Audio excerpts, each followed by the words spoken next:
Chapter 1800. However, this man's identity was worth investigating. Lu Jinyu took another look at Gong Jie and was stunned for a few seconds when he caught sight of the epaulets on the latter's windbreaker. The symbol of this epaulet was very familiar. Hurricane Group? Lu Jinyu's face turned pale when he realized what was going on. Hurricane Group. Wasn't that the #1 military group that caused the entire world to tremble in fear? It was said that they were so powerful that they could make the world tremble with a stomp of their feet. Their influence was terrifying. The Mu Group's power was obvious to all in the world. If one had to describe it, the world's financial system would fall into a state of depression with just a few sneezes from the Mu Group. However, the Hurricane Group was different. The Hurricane Group was a powerful family that controlled the world's war. It could be said that 70% of the world's weapons came from the Hurricane Group's military factories.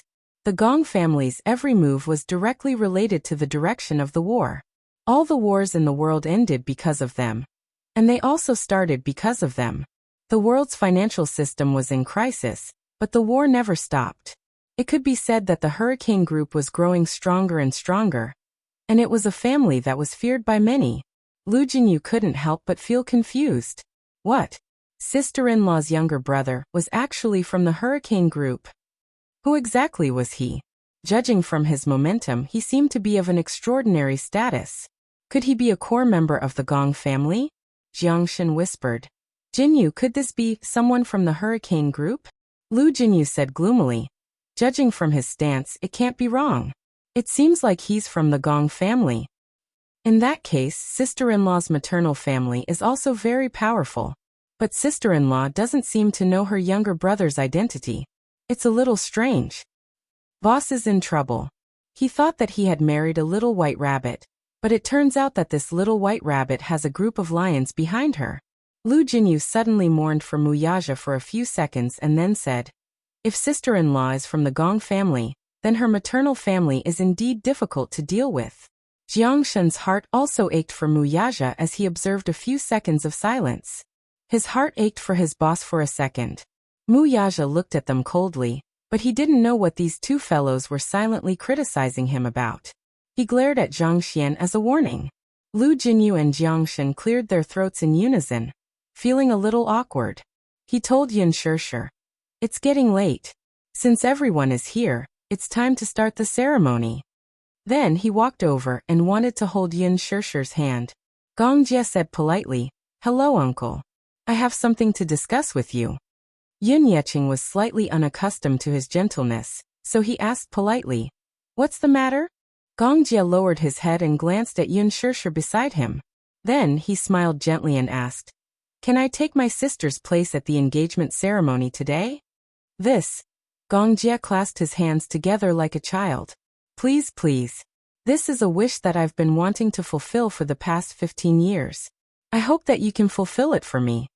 The reason why he had risked his life to rush all the way here at all costs was so that he could hold Yun Shirshir's hand and walk through the ceremony with her.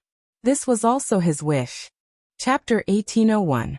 Gong Jie then sought his sister's opinion. Sis, can I? I want to hold your arm as we enter the venue. Of course. Yun Yeqing agreed. Great. Great. Since you're her brother, it's Shirshir's wish for you to hold Shirshir's arm as she enters the venue on such a special day. Of course, I'm happy for you. Thank you, uncle. Gong Jie smiled as happily as a child. He suddenly thought of something and took out his walkie-talkie to give an order. Withdraw the helicopter and don't disturb the order of the venue. Everyone stay on the ship and listen to my orders. Don't move without my permission. Roger, sir. Gong Jie put away the walkie-talkie and gently held Yun Shirshir's soft hand. He smiled at her. Sis, let's go. Okay. Gong Jie then led her slowly down the red carpet. Lu Jinyu and Jiangshan then hurriedly immersed themselves in the ceremony. When Gong Jie and Yun Shirshir appeared at the end of the red carpet, the sacred music played again. All the guests in their seats stood up in unison and looked in their direction. They were either looking at the bride-to-be with anticipation or blessing. Yu Yu and Xiao Yichen followed behind obediently. The two little guys walked up to Yun Shirshir and silently lifted the hem of her gown that was spread out on the floor. A group of cute little flower girls standing in 2 rows walked up with flower baskets in their hands. The flower baskets were filled with fresh and tender rose petals. They wore pink gauze dresses and had small and cute angel wings on their backs. They were as cute as angels, just like the incarnation of Cupid, the god of love. The flower girls walked on both sides. Before the engagement ceremony, these cute little Lolas had undergone some training. Hence, when Yin Shishir and Gong Jia appeared on the red carpet, they grabbed the petals in their baskets and sprinkled them over Yin Shishir's head. Some of the flower girls were especially pretty and adorable. They had blonde hair, blue eyes, deep-set brows, and exquisite European features. Some of the flower girls were the guests' children. They had black hair and amber eyes, but after dressing up, they were extremely beautiful. However, gradually, these flower girls saw Yu and Xiao Yichen behind Yin Shishir. They curiously surrounded them and asked in their childish voices, "What's your name?" Yu pouted and ignored them. She proudly turned her face to the side. Those little flower girls, however, persevered and went to the other side. While scattering petals, they smiled and said, "Can we be friends?" Yu proudly ignored them. Xiao Yichen, however, liked to play with girls. Hence he said, "His name is Yu." Yu glared at him. "Why did you betray me? Idiot Yu, how can you bear to reject such a cute girl?" Xiao Yichen lectured in all seriousness. "Mommy said that you have to be gentle with girls." Yu was speechless. When the guests saw these adorable children interacting so innocently and heard Xiao Yichen sternly say, "You have to be gentle with girls," they were amused. "These little guys are so adorable." "That's right. These 2 children are so handsome. Look at them. They're wearing suits and look as elegant as gentlemen." Chapter 1802. When Yin Shishir appeared in front of all the guests in her splendid attire, they were deeply impressed by her beauty. "Gosh, she's too beautiful." Many of the guests had many hazy fantasies about the bride on their way here. Now that they saw it with their own eyes, they were deeply moved. Perhaps, strictly speaking, Yin Shishir was not the most beautiful bride they had ever seen, but she was the most elegant woman. Some people were beautiful, but this beauty was empty and soulless, like a porcelain doll that had a surface but no soul. Yin Shishir's beauty, however, was not limited to the surface. It was a beauty that bloomed from the inside out. Her luxurious gown was like a blooming rose. The ingenious design, not to mention the priceless jewelry on her body, accentuated her otherworldly beauty. Because of her presence, the entire venue became dreamy and illusory, like a fairyland. Her beauty made everyone gasp in admiration. Someone noticed the bouquet on Yin Shishir's hand. Even from afar, one could see the dazzling blood diamond. "Do you see the diamond on the bride-to-be's hand? It's so beautiful. It's as red as blood. It's so mesmerizing." "That's a blood diamond. It's very rare. Even a carat of it is very expensive. It's basically something that can only be found by chance. This small one is priceless. Blood diamonds are the noblest among diamonds. Also, this diamond doesn't look small. It's about 3 carats. The craftsmanship of the carving is uncanny. It looks like the raw stone should be even bigger. What extravagance!" Someone with sharp eyes was able to estimate the weight of the diamond at a glance. Yin Qingmiao and Yin Qinli were also stunned by Yin Shishir's expensive outfit. At first, they snorted disdainfully when they saw Yin Shishir's gown. They thought to themselves, marrying into a rich family is indeed different. Not to mention his outfit, just the accessories on his body alone would be enough to blind them. His heart was filled with envy and jealousy. However, it was out of his reach. However, when they noticed the bouquet on Yin Shishir's wrist, their eyes almost popped out of their sockets. They did not know how precious a blood diamond was. In comparison, this dazzling diamond was dazzling and mesmerizing. Which girl did not like diamonds? There was no way they could resist diamonds. Who could be as lucky as Yin Shishir to be doted on by everyone? Therefore, most people could only look at her in envy. When Yin Qingmiao saw the man holding Yin Shishir's arm, her eyes widened in shock and amazement. "Qinli, look at the man beside Shishir, he's so handsome. He's better looking than many celebrities on TV." "I don't think so. I think brother-in-law is more handsome than him." Although Yin Qinli said this, she still looked at him with admiration. But Brother Mu is already taken. You'd better stop thinking about it. This man looks quite similar to Shirshir. Xiang Yu suddenly said from the side. Yin Qingniao was surprised. She did a close comparison, and found that the man looked very similar to Yin Shirshir. She had never heard of such a person before though. Chapter 1803. Yin Qingniao chimed in. Judging from his attire, he should be a wealthy and respectable figure. Perhaps he's also a big shot with a powerful background. Yin Qinli was a little jealous, so much so that the way she looked at Yin Shirshir changed. Indeed, one could not compare with another. She envied Yin Shirshir's good fortune. Initially, she was jealous that she had the opportunity to go to university, had a high academic qualification, and was born in the city. She was like a rich young lady who lived a life of luxury, and did not have to worry about food and clothing. Later, when she met Yin Shirshir's fiancé, she muttered to herself how she had met such a good man. He had an extraordinary background, a respectable family background, and a handsome face. She could not figure it out. How could she have met so many lucky people? In Yin Qinli's heart, Yin Shirshir was like a princess who had been spoiled by the heavens. With so much love on her, she did not have to worry about living an ignoble life. Now, however, it was only at the engagement ceremony that she was truly defeated. Yin Qinli could no longer suppress the sense of defeat in her heart. Feeling unbalanced, she bit her lip and kept looking at the backs of Yin Shirshir and Gong Jia. Under everyone's gaze, Gong Jia held Yin Shirshir's arm as they walked to the flower arch. Then they stopped in their tracks and stood there with a smile. Lu Jinyu walked over in a formal suit. He was in charge of this engagement banquet. As the MC of Mu Yaja's engagement banquet, he naturally felt honored. Therefore, he had gone through the script several times until Mu Yaja was satisfied with it. In many weddings, the opening speech was very emotional, but if it was too emotional, it would inevitably appear a little pretentious. With the microphone in hand, Lu Jinyu's concise and humorous opening speech pushed the atmosphere in the venue to a climax, driving the guests' emotions to a high. As a key figure in Xingyu Financial Corporation's board meetings, Lu Jinyu naturally did not have stage fright or shyness, but he could not help but feel a little nervous before going on stage. After all, it was different from the past. Today he was going to make an opening speech. It was Big Boss's engagement party. He would be lying if he said that he wasn't nervous. If he messed up, his boss would definitely not let him off. Not only would his bonus be deducted, but he would also have to pay for his marriage. Therefore, he attached great importance to it. But when he went up on stage, he quickly blended into the happy and warm atmosphere. With excitement in his heart, he gradually unfolded the lines that he had memorized overnight. Yin Shirshir held onto Gong Jia's arm. From the beginning to the end, her smile was gentle. Her gentleness was infectious and made people feel exceptionally warm. The atmosphere at the scene gradually increased. Lu Jinyu smiled and said, "Next, I would like to invite all distinguished guests to witness this most sacred moment together. Let's welcome our groom-to-be." Ceremonial music sounded.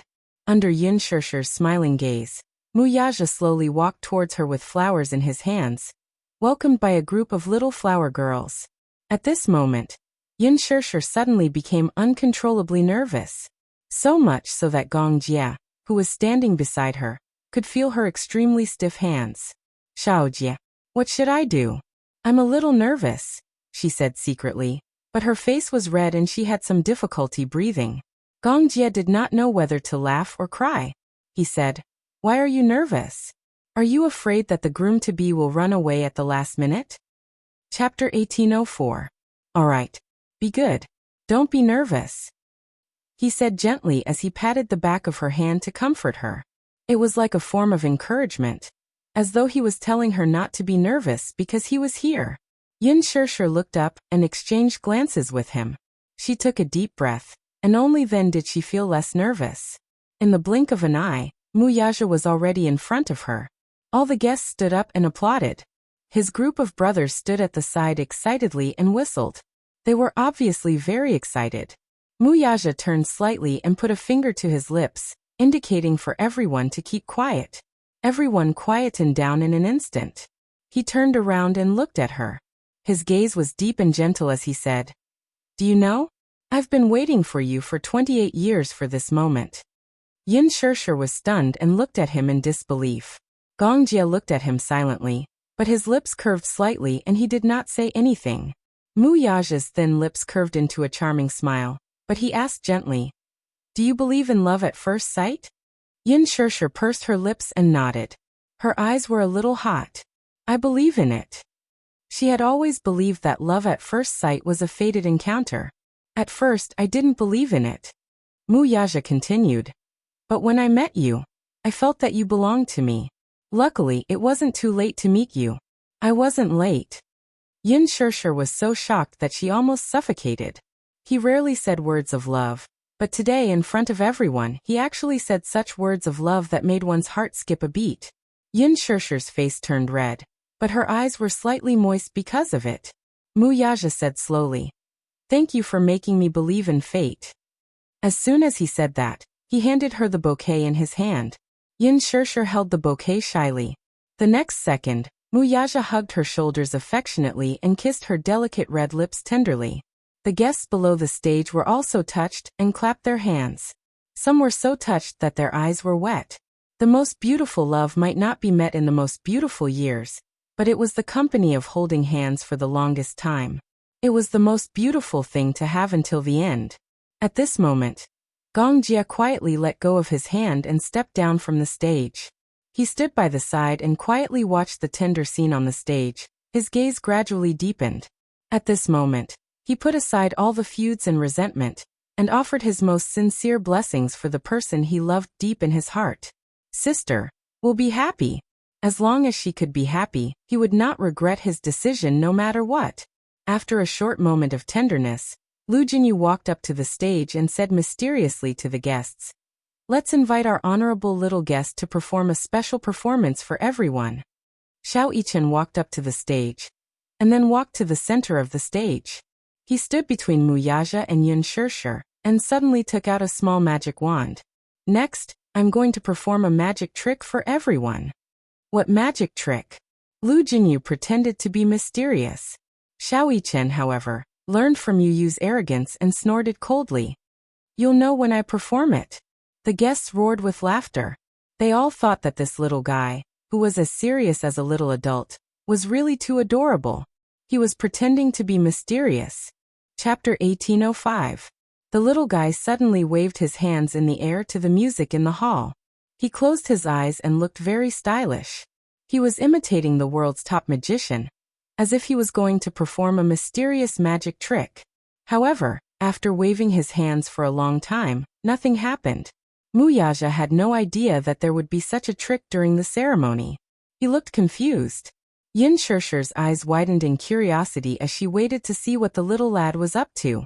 Yu Yu, who was standing at the side, fell silent. What kind of clown was this guy trying to pull on stage? Lu Jinyu urged, "Did you conjure anything?" Seeing that nothing happened, Xiao Yichen got a little anxious. His face flushed red as he said, "Don't be anxious. I'm still brewing." As soon as he said that, the guests below the stage burst into laughter again. They were amused by the child's cuteness and playfulness. "This child is so adorable." Yu Yu raised his eyebrows. Playfulness? In his opinion, Mu Yichen was a clown. What kind of trick was he up to? Mu Yichen waved it around for a long time, but there was still no movement from it. The guests below the stage burst into laughter again. Mu Yichen suddenly felt uneasy and asked Lu Jinyu for help. "Uncle Jinyu, what's going on? This isn't how the script was written." However, his voice wasn't soft, and everyone below the stage heard him clearly. This time he was exposed. Yin Shirshir snorted and burst into laughter. Mu Yaja and Yu Yu held their foreheads in tacit understanding, clearly feeling helpless. However, Lu Jinyu said in all seriousness, "Have you forgotten the magic trick that I taught you yesterday?" "That's right. This is the trick. Little fool, Uncle Jinyu will teach you again."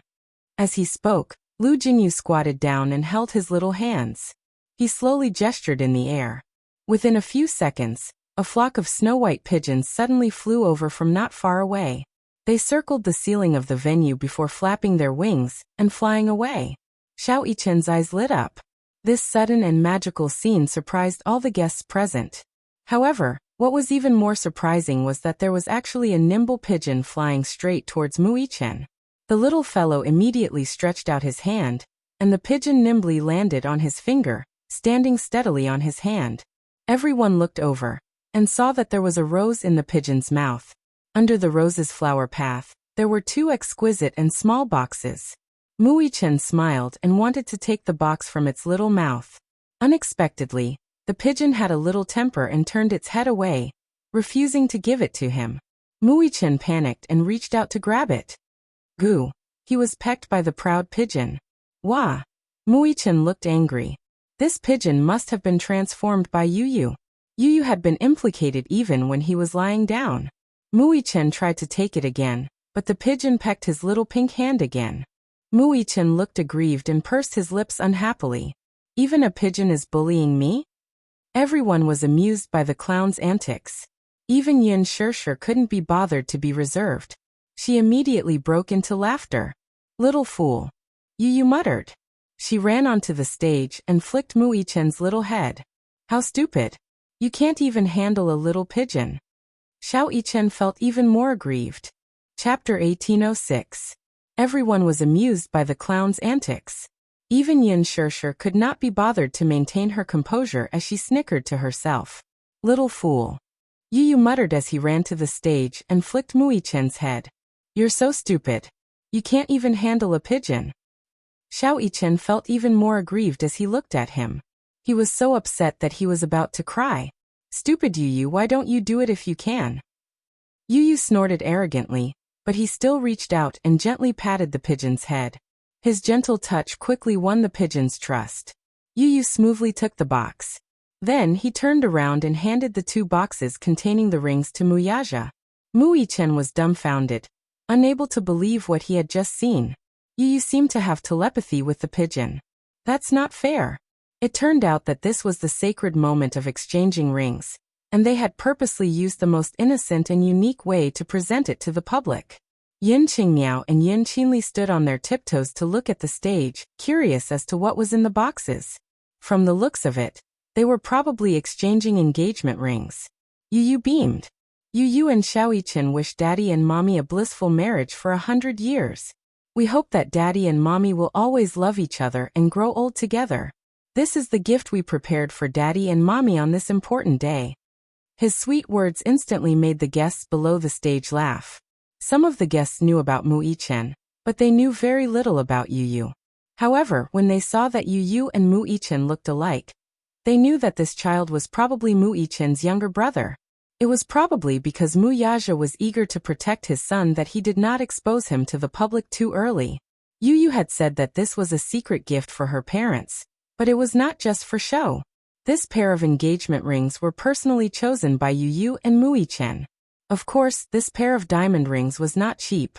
However, this was a small token of appreciation from Yu and Xiao-i-chen. Yin Shirshir did not know about this. However, Mu-i-chen knew about it. Before the engagement ceremony, Yu had secretly found him and told him about it. It turned out that the 2 little guys wanted to use their private savings to personally choose a pair of engagement rings for them as a token of their sincerity. However, he couldn't let Yin Shirshir know about it. Mu-i-chen, on the other hand, laughed. These 2 were so smart that they even knew to specially choose a gift for the engagement.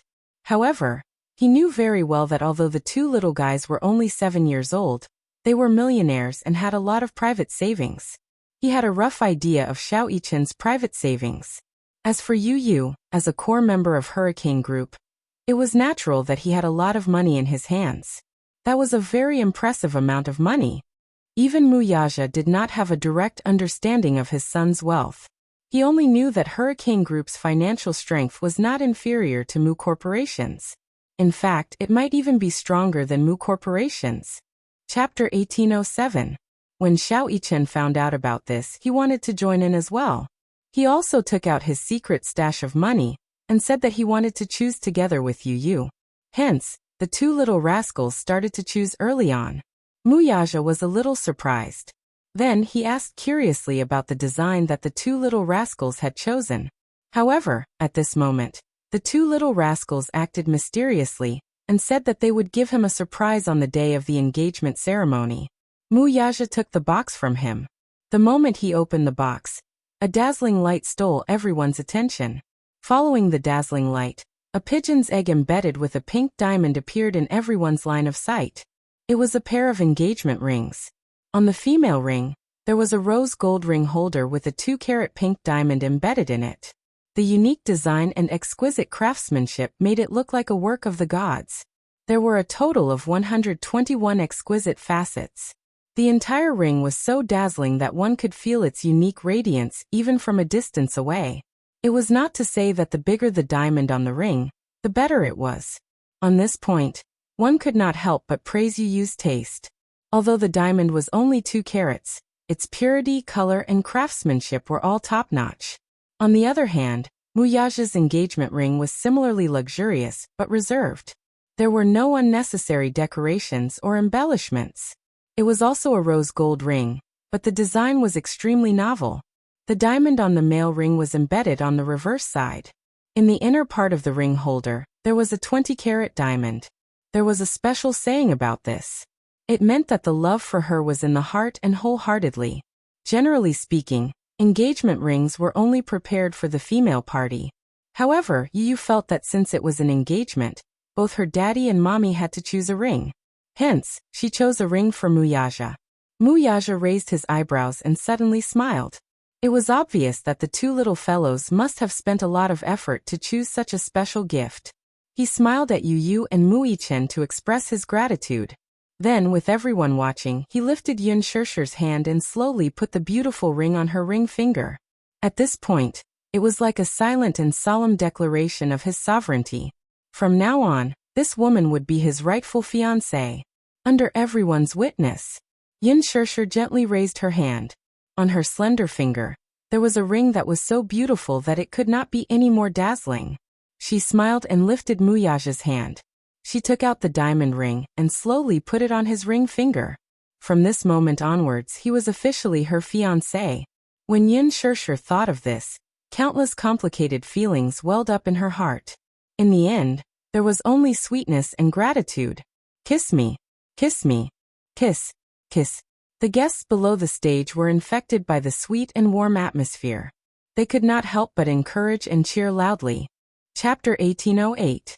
Muyaja, on the other hand, generously hugged her waist and, under everyone's blessings, gently planted a passionate kiss on her delicate red lips. On the stage, as the two of them hugged and kissed, the applause below the stage also erupted without holding back. It was just a light kiss, but he knew when to stop. With that, the engagement ceremony was completed. Yu Yu and Xiaoyichen walked down the stage. Muichen looked back 3 times as he walked. Seeing his daddy and mommy blissful moment, he was so happy that he wanted to fly into the sky. However, as he was distracted, he bumped into someone with a plop. Muichen lost his balance and was about to fall backward. However, the man reached out his hand and firmly supported him as he was about to kiss the ground. Thank you. Huh. Muichen was about to turn back to express his gratitude when he looked up and saw Gong Jie, who was wearing a snow-white trench coat, looking down at him expressionlessly. Yu Yu stood beside him and looked at him with disdain. What an idiot. How could you bump into someone when you're walking? I was just looking at Daddy and Mommy. All of a sudden, Gong Jie bent down on one knee with great interest and looked at him at eye level. His lips curled up slightly as a rare look of calmness appeared on his face. He was very tall as Muyaja. On top of that, he had the natural aura of a king. When he knelt down, it felt as though he was condescending. What's your name? Muichen heard this and smiled confidently. He had inherited Muyaja's arrogant demeanor and was natural and unrestrained. My name is Muichen. Do you know who I am? Gong Jie teased him. Muichen tilted his head and smiled. I know. Oh, you're Mommy's younger brother, so I have to call you uncle. With that, Muichen placed his hands behind his back and called out obediently, Uncle. Gong Jie was amused by him. Good boy. Muichen said. But I called you uncle. Shouldn't you give me a big red packet? Gong Jie was stunned. He turned his head and exchanged glances with Yu Yu. He furrowed his brows curiously. Is there such a thing? Yu Yu fell silent and then said, Yes, uncle, when in Rome. Do as the Romans do and give him a big red packet. Gong Jie. After that, Mu Yaja and Yin Shishir walked off the stage and began to receive the guests' blessings. Soon, the gift that Jiang Shen had prepared was presented before everyone's eyes. It was a 9-tiered cake with 2 exquisite dolls made according to Yin Shishir and Mu Yaja's likeness. The entire cake was exquisitely made, with beautiful decorations and rich colors. One look at it and one couldn't help but drool. It was said that this cake was made by a famous chef and was flown over. Jiang Shen asked eagerly, "Sister-in-law, do you like the gift I prepared?" Yin Shishir smiled and nodded. "I like it." Jiang Shen was instantly elated and his face glowed. Yin Shishir suddenly said softly, "But it's not as thoughtful as Jinyu's." Jiang Shen. Lu Jinyu, who was standing at the side, was instantly satisfied. Jiang Shen was in tears. "Sister-in-law, I'll give you a big red packet later too." Chapter 1809. Lu Jinyu patted him on the shoulder. "See, red packets may be tacky, but sister-in-law likes them." The rest of the group immediately agreed to prepare a big red packet, which tickled Yin Shishir to no end. The dishes were served one after another at the gala. The guests were holding plates in their hands as they chatted and toasted in front of the buffet table. Yin Qingmiao and Yin Qinli kept looking around in the crowd, and finally spotted Gong Jie's back at a table. They exchanged glances and Yin Qinli urged, "Sis, go and find out his name." "Why do you want me to find out?" "Because you're dressed up prettily today. Men naturally can't refuse a beautiful woman." Yin Qinli's words were clear and logical. Yin Qingmiao, on the other hand, was secretly delighted. She subconsciously tidied her hair and looked at herself in the mirror before finally walking toward Gong Jie. Gong Jie held his plate and looked at the dazzling array of dishes, but his gaze eventually landed on the dessert section. Like Yin Shishir, he had a sweet taste and especially loved desserts. Therefore, desserts were irresistible to him. Gong Jie had just reached out his hand when a woman's hand suddenly reached out from his right and touched it. His sensitivity jolted and he quickly retracted his hand, frowning in displeasure. He had an extremely serious mysophobia, and usually did not allow anyone to touch him. Even if he did, he would wear gloves in advance. He did not like anyone to touch him, except for the people close to him. Thus, while feeling displeased, Gong Jie could not help but look to his side. He saw Yin Qingmiao standing at the side with a red face and looking at him awkwardly. She appeared to be at a loss and looked apologetic. "Sorry, I didn't do it on purpose." Gong Jie's face was cold as he scrutinized her from head to toe. His frosty gaze made Yin Qingmiao look even more innocent. I just wanted to try this dessert too." She forced a smile and gave a seemingly reasonable explanation. Unfortunately, unlike other men, Gong Jie's eyes were sharp enough to tell at a glance that this woman was deliberately trying to get close to him, which was why she had played such a small trick. Alas, this method of hitting on him was too boring. He had seen enough. Gong Jie had no lack of women around him. With his handsome appearance and domineering aura, as one of the heirs of the Gong family, his power was shocking. The women around him were like a river, flocking to him like a flock of ducks. There were even some who used unscrupulous means to get close to him and attract him. However, he was used to ignoring women. Unless there was a biological need, women were dispensable to him. He didn't need love. Therefore, he would definitely keep a distance from women unless he had a great need for them. Yin Qingmiao felt embarrassed as she looked at his cold face. This man seemed to be very difficult to approach. He looked noble and arrogant. His face was indifferent, and his eyes were especially cold and sharp like icicles that could pierce one's skin. Gong Jie turned around expressionlessly. Clearly, he had no intention of paying attention to her. Yin Qingmiao was naturally indignant about being splashed with cold water in front of everyone. Thus, she bit her lip, stepped forward, and gently tugged at his sleeve. Chapter 1810. Gong Jie turned around, raised his hand, and splashed the red wine all over her face. Voila! Yin Qingmiao came back to her senses with the sudden noise, only to realize what the man had done to her. He had splashed red wine all over her face. Drops of red wine slid down her cheeks and eventually drenched her hair and dress. She looked extremely disheveled under everyone's watchful eyes. Gong Jie's cold gaze fell on her. His deep voice was as cold as ice, and his face was expressionless. Don't touch me with your filthy hands, okay? Yin Qingmiao opened her mouth to speak, but when she looked at his cold face, she felt a wave of sadness and even more humiliated. I don't mean anything else. It's just that. Gong Jie impatiently interrupted her explanation. I don't mean anything else. I just find you annoying, so stay away from me. She was so embarrassed that she froze on the spot. Her feet seemed to be nailed to the ground, and she could not take a step forward. The guests looked in her direction, and for a moment, she was standing in the middle of the discussion. Yin Shishir heard the strange commotion and rushed over with her dress in hand. However, she was stunned when she saw the scene. Xiao Jie, what's going on? Gong Jie saw her, and the coldness on his face was immediately replaced by a gentle expression. Sis. Xiao Jie, what's wrong with her? Yin Shishir glanced at Yin Qingmiao, who was surrounded by the crowd, and then at the mess she was in. She could not understand what had happened. It's nothing. It's just that she touched me with her filthy hands just now. It's really annoying. Gong Jie's voice turned cold as he said, if it weren't for Sis's important day today, she can forget about keeping that hand of hers. His voice was not loud, but it reached Yin Qingmiao's ears clearly. She could not help but shudder at such a cold and frightening statement. It was so cold that it penetrated her heart. These words were not false at all. In the past, at a private party, a woman had tampered with his wine glass in order to get Gong Jie. When the Gong Jie found out, one of her hands was crippled on the spot. Perhaps on the surface, this man was so docile and well-behaved. This tenderness was only limited to Yin Shishir. Other than her, the Gong Jie treated women rather coldly. This was something Yin Qingmiao had learned firsthand. For a moment, she was embarrassed and aggrieved. She covered her face awkwardly, lifted her messy dress, and hurriedly left. Yin Shishir furrowed her brows, not knowing what to say. Gong Jie saw her eyebrows tightly knitted, suddenly a little nervous. Sister, are you angry with me? How could this be? You don't look well. I'm not angry.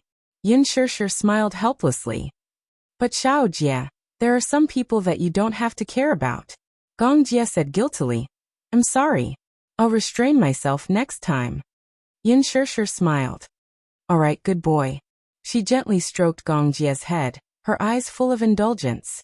Yin Qingmiao returned to her room, and Yin Qinli arrived shortly after, only to see her sister huddled in a corner and crying silently.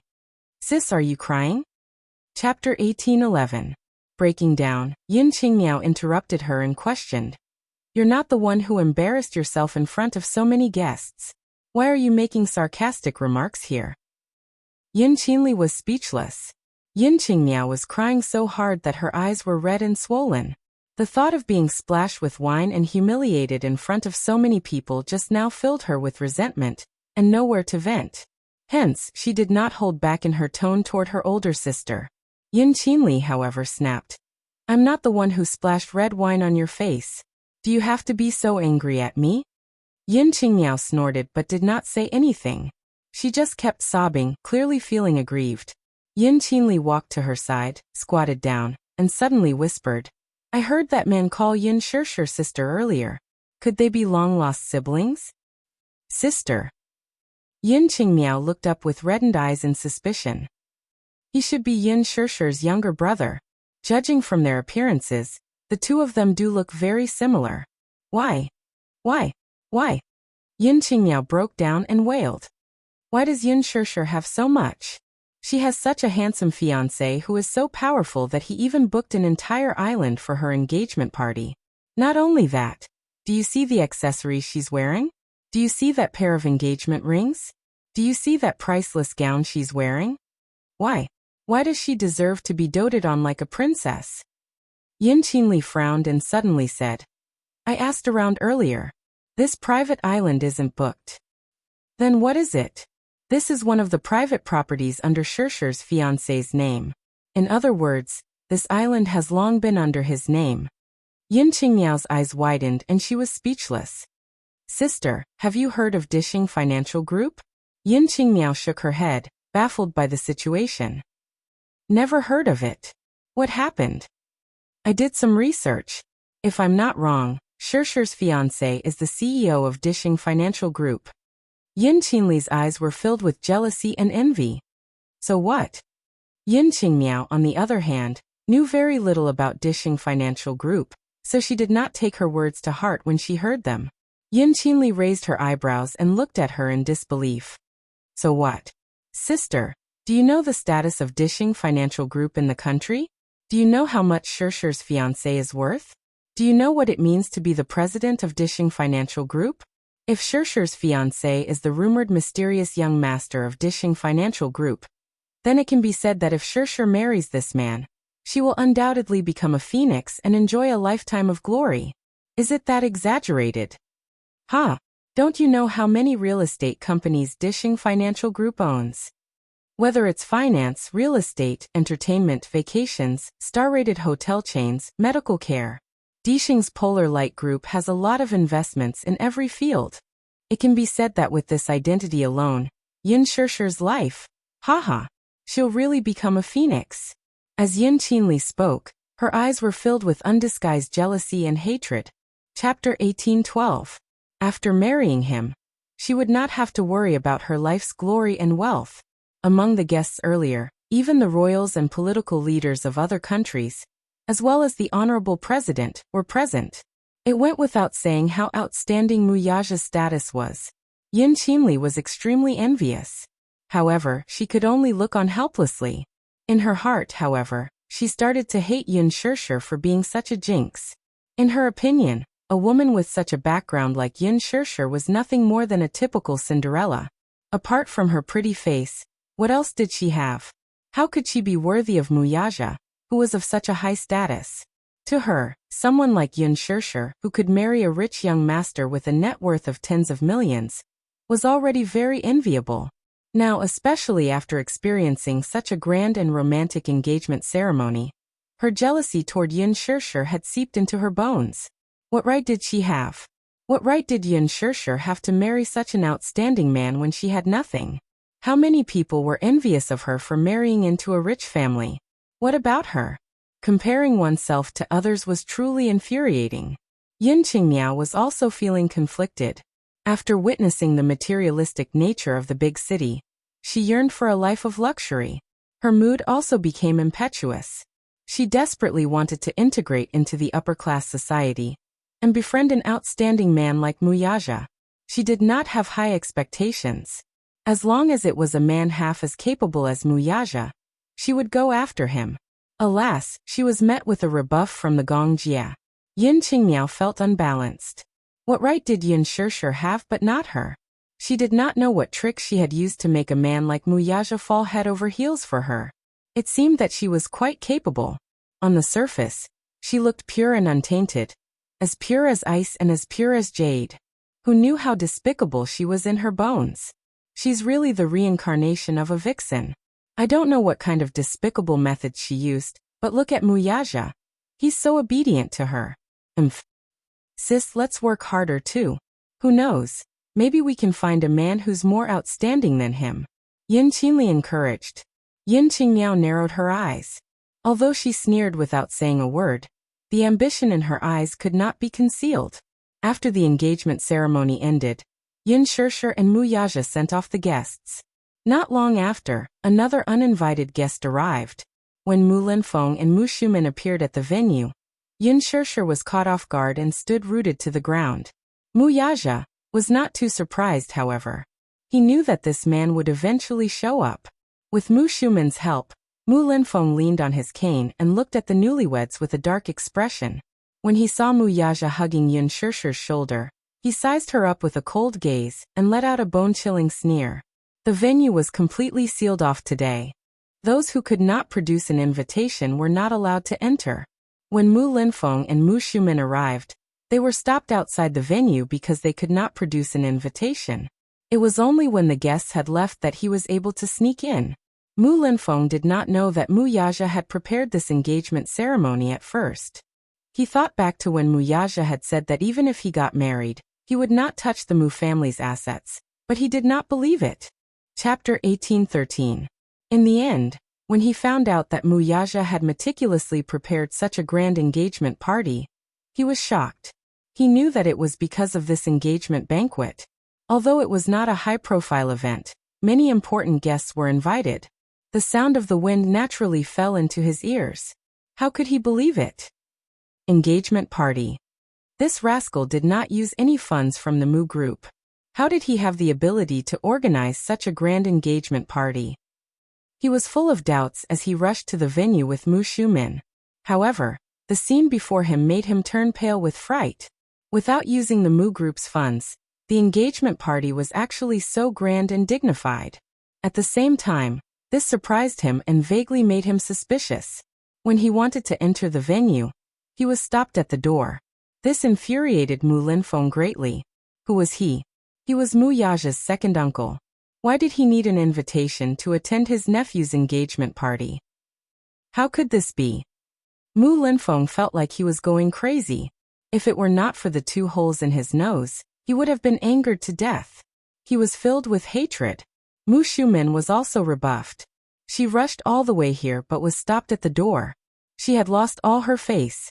Hence, when she saw Mu Yaja and Yun Shishir smiling as they sent the guests off, she suppressed her anger with great difficulty and did not explode on the spot. When Mu Yaja saw them, he still gave them some face and called out coldly, "Second uncle." However, he ignored Mu Xiumin as if she was invisible. Mu Xiumin was so angry that she almost vomited blood. Just as she was about to flare up, Mu Linfeng held her down. Only then did she swallow her anger and calm down. "You still have the cheek to call me second uncle?" Most of the guests had left, so Mu Linfeng stood at the door and knocked his walking stick on the floor.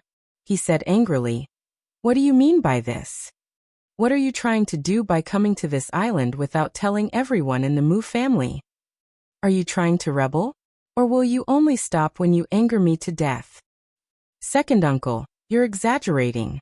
Mu Yaja hugged Yun Shishir tightly, but his expression was indifferent.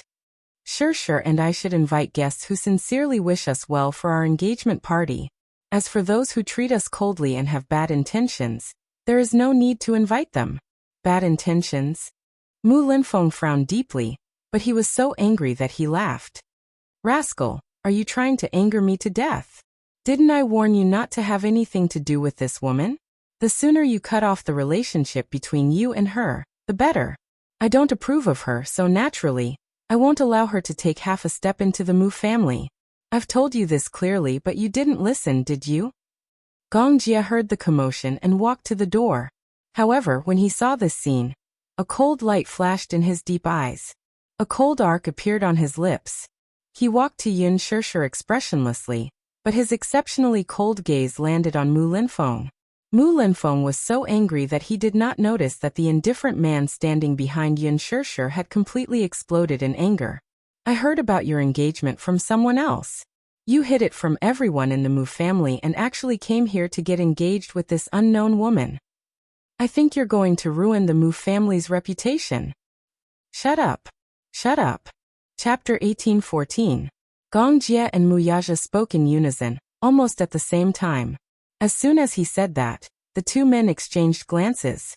Gong Jie's eyes, however, were filled with inexplicable hostility. He instinctively pulled Yun Shishir aside and looked at Mu Yaja unhappily. His eyes were burning with anger as he pointed at Mu Linfeng and Mu Xiumin. What's going on? He had thought that this engagement ceremony would receive everyone's blessings. However, these 2 people had suddenly jumped out to criticize him. Gong Jie sized up the middle-aged man and woman standing in front of him. Based on their words, he could tell who they were. They should be from the Mu family. However, they had been so aggressive from the moment they appeared. They even insulted his sister and called her a wild woman. These words fell clearly into his ears. What wild woman? When Gong Jie heard this, he was filled with anger but had nowhere to vent it. He held her hand tightly, and every joint in his body stiffened. Yun Shishir was shocked by Gong Jie's anger. She could not help but reach out to comfort Gong Jie's shoulder. However, she saw him glaring at Mu Yaja and questioning sternly, "How dare they call my sister a wild woman? Who gave them the guts?" Mu Linfeng was inexplicably furious when he heard this. Where did this arrogant brat come from? How dare he say such things? What did he mean by who gave them the guts? This man's tone was so arrogant. Did he know who he was shouting at? If he knew, he would probably feel the greatest remorse. It seemed that this brat was a typical example of a young and impetuous man. He probably did not know who he was offending. Mu Linfeng was so angry that he could not speak. Mu Shumin stood at the side and mocked. Who is this arrogant brat? Looking at his face, he seems to be this wild woman's biological brother. The sister is shameless and wants to climb up the social ladder. As the brother, he should be shameless and want to use his sister's relationship with the Mu family to climb up the social ladder. Shut up. Mu Yaja's eyes darkened as he reprimanded Mu Shumin. Mu Shumin was so angry that he frowned, and his face twitched. Yaja, who are you asking to shut up? I asked you to shut up. Mu Yaja was fuming. He stared at Gong Jie holding Yin Shishir's waist and said coldly, "Let her go. She's my sister. Of course, I have to protect her. In the past she was bullied because I wasn't around. Now, I won't let anyone humiliate her." As he spoke, he did not let go of her hand. He suddenly regretted it. This was only an engagement, and he had to watch as his sister was humiliated. Looking at the situation, it wasn't the first time this had happened. Gong Jie did not dare to imagine how much his sister had suffered when he was not around. What did this mean? This meant that this man could not protect his sister at all. This meant that he did not have the ability to do so.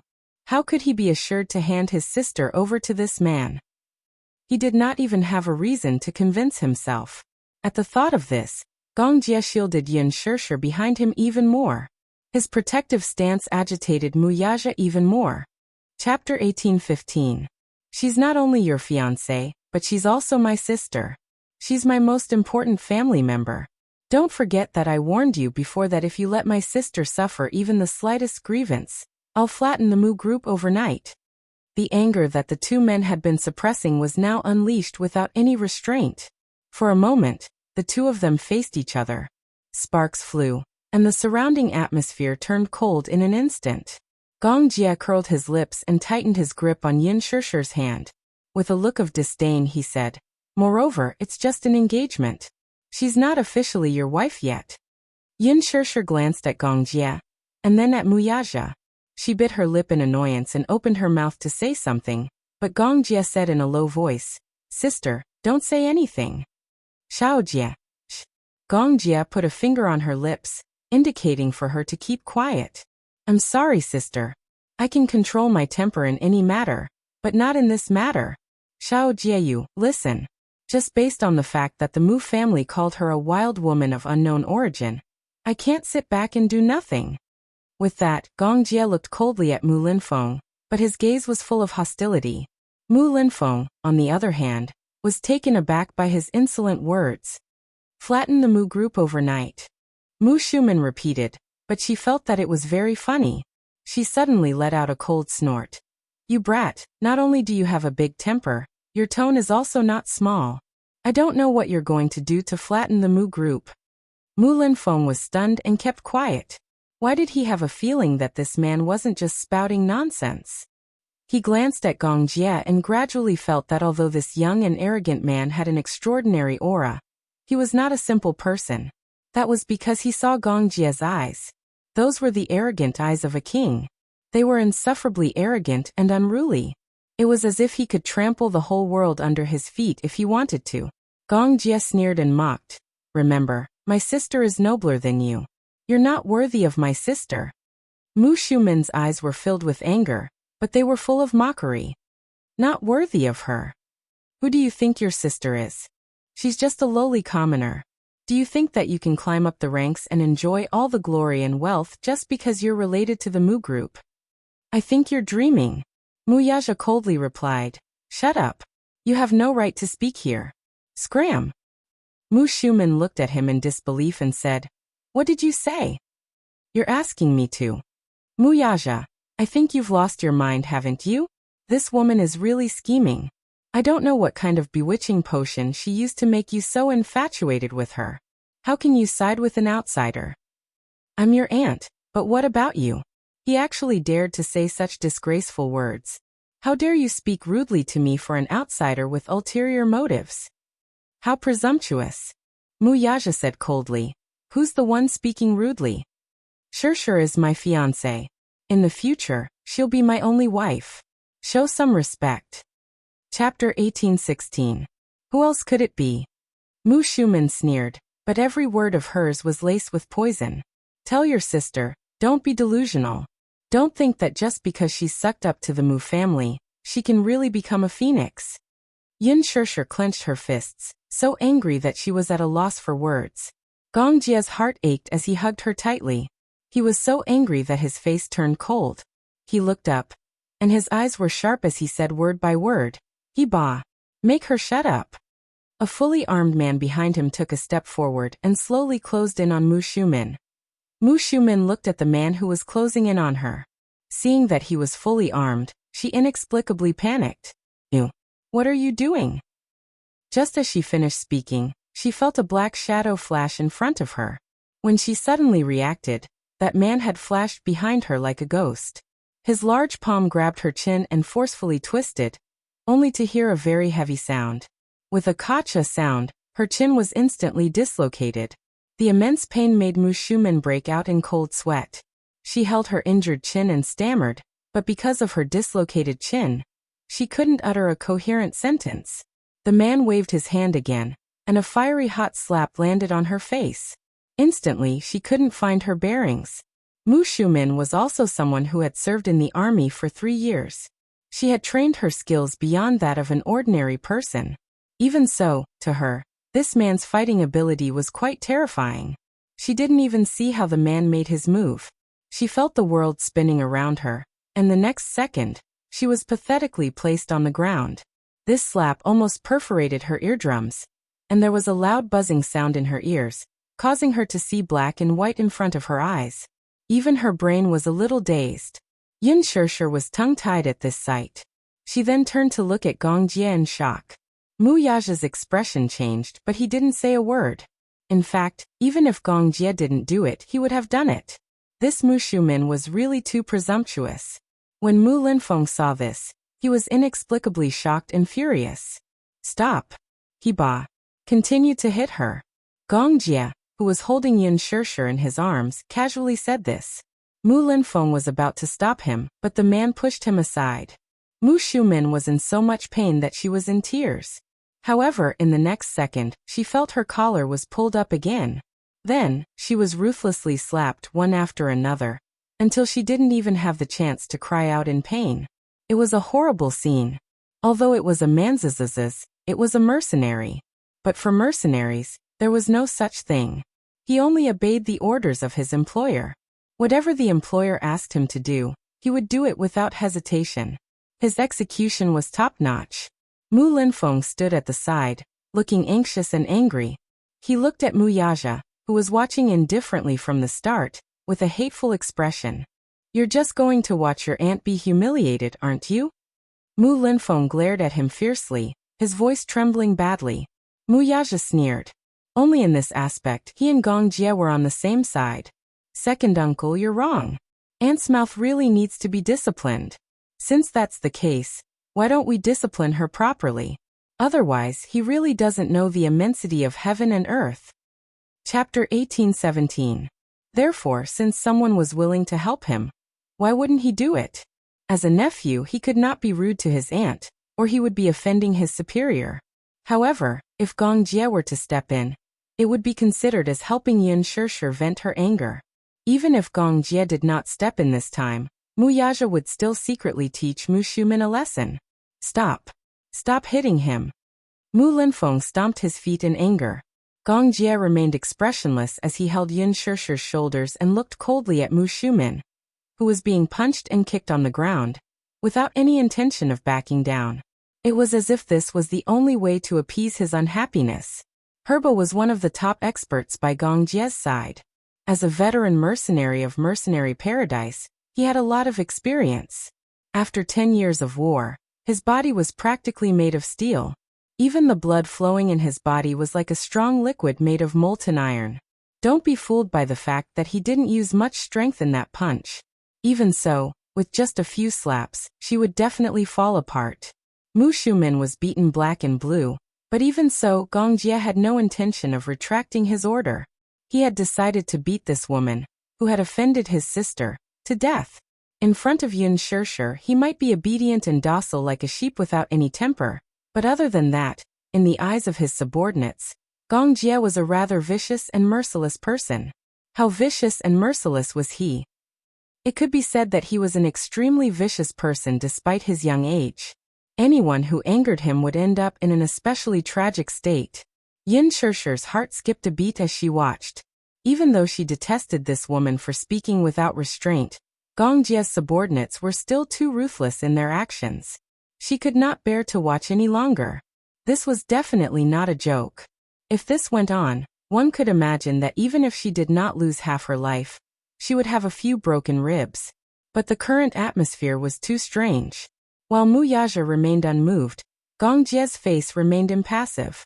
In fact, his lips even curled into a sinister smile.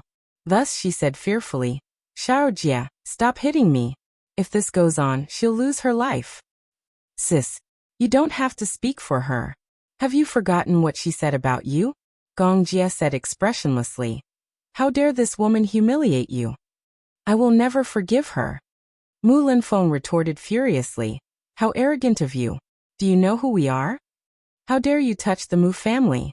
Do you know what kind of disgraceful thing you're doing? If you continue beating him like this, you'll beat him to death. How dare you?" Gong Jie glanced coldly at Mu Linfeng and said nonchalantly, "I want her life. You dare to bully my sister? You deserve to die. Otherwise, do you think that the Gong family can be bullied by any Tom, Dick, or Harry? The Mu family? Who do you think you are? Do you think that the Mu family can do whatever you want and bully others? I'd like to see if the Mu family or the Gong family is more capable." Mu Linfeng was stunned and looked at him in disbelief. The Gong family? What did this man just say? The Gong family? Could he be from the Gong family? Chapter 18:18. The only thing she was concerned about now was that Mu Shumin was about to lose her life. Even though she hated her, today was the happiest day of her life. She did not want to cause any bloodshed because of one person. She would not feel good if they parted on bad terms because of this. Hence, she said in a pleading tone, "Xiao Jie, listen to me, okay? At least not here. Today is my engagement day. Don't make such a big fuss. Don't overdo it. Okay?" When Gong Jie heard this, he frowned but did not object forcefully. He took a deep breath and opened his eyes abruptly. With a sharp gaze, he said, "Stop." Almost at the same time he finished speaking, Herba stopped and retreated behind him, ready to receive orders at any time. "You're too heavy-handed. What if you kill her?"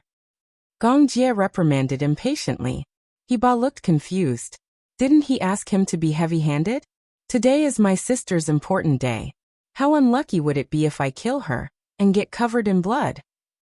Gong Jie reprimanded again. Whatever Yin Shirshir said, it was the truth. According to his original intention, a woman like her should be killed as soon as possible. However, his sister said that he could not kill anyone on such an important day. He immediately changed his stance and stood on the same side as Yin Shirshir. The corners of Mu Yaja's eyes twitched fiercely.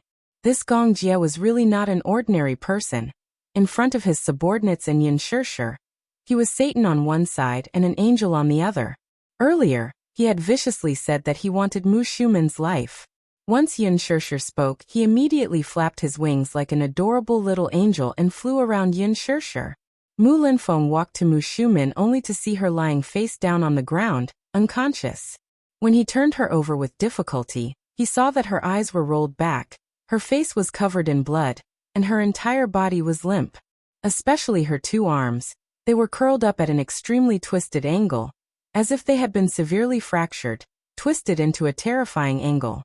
It was a tragic sight. It was already not easy to keep her life. Mu Linfeng's mind was in a mess. Hence, he did not care much and hurriedly called for people to carry Mu Shumin to the island's infirmary. As he escorted Mu Shumin away, he glared fiercely at Gong Jie with a hostile look. His heart was full of vigilance. This man was simply a terrifying existence. Mu Linfeng snorted coldly and left in a hurry. Mu Yaja expressionlessly ordered people to clean the mess on the ground. Gong Jie was unhappy to see Mu Shumin's infirmary. Hence he comforted Yin Shirshir. "Sister, Don't spoil the fun because of her. She bullied you, and I've already ruthlessly retaliated. With today's lesson, she definitely won't let you suffer in the future. Xiao Jie, don't you think you've gone overboard? Yin Shishir interrupted him. Gong Jie was stunned and looked at her with a hurt expression. How have I gone overboard?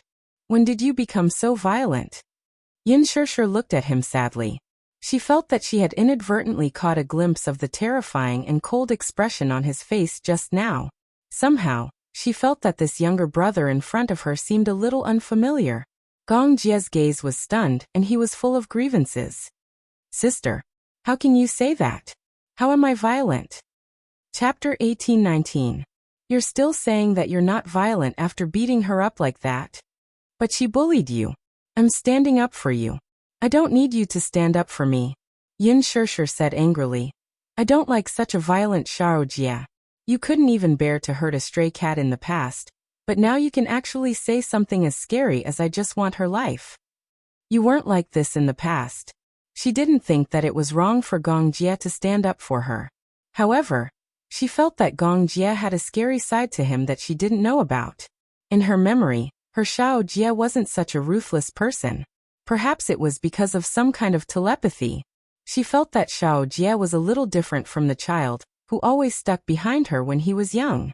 Back then, Xiao Jie was innocent, cute and innocent. Sometimes he was mischievous, sometimes he was docile, but at least he was kind.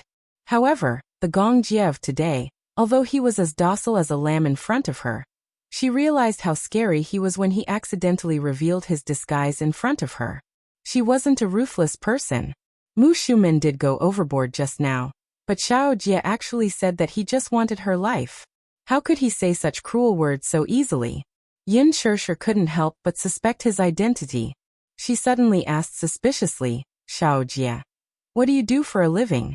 Can you tell me? Why do you have such a powerful personal bodyguard? Why are you always so busy, flying all over the world? Why have you become so ruthless, so arrogant?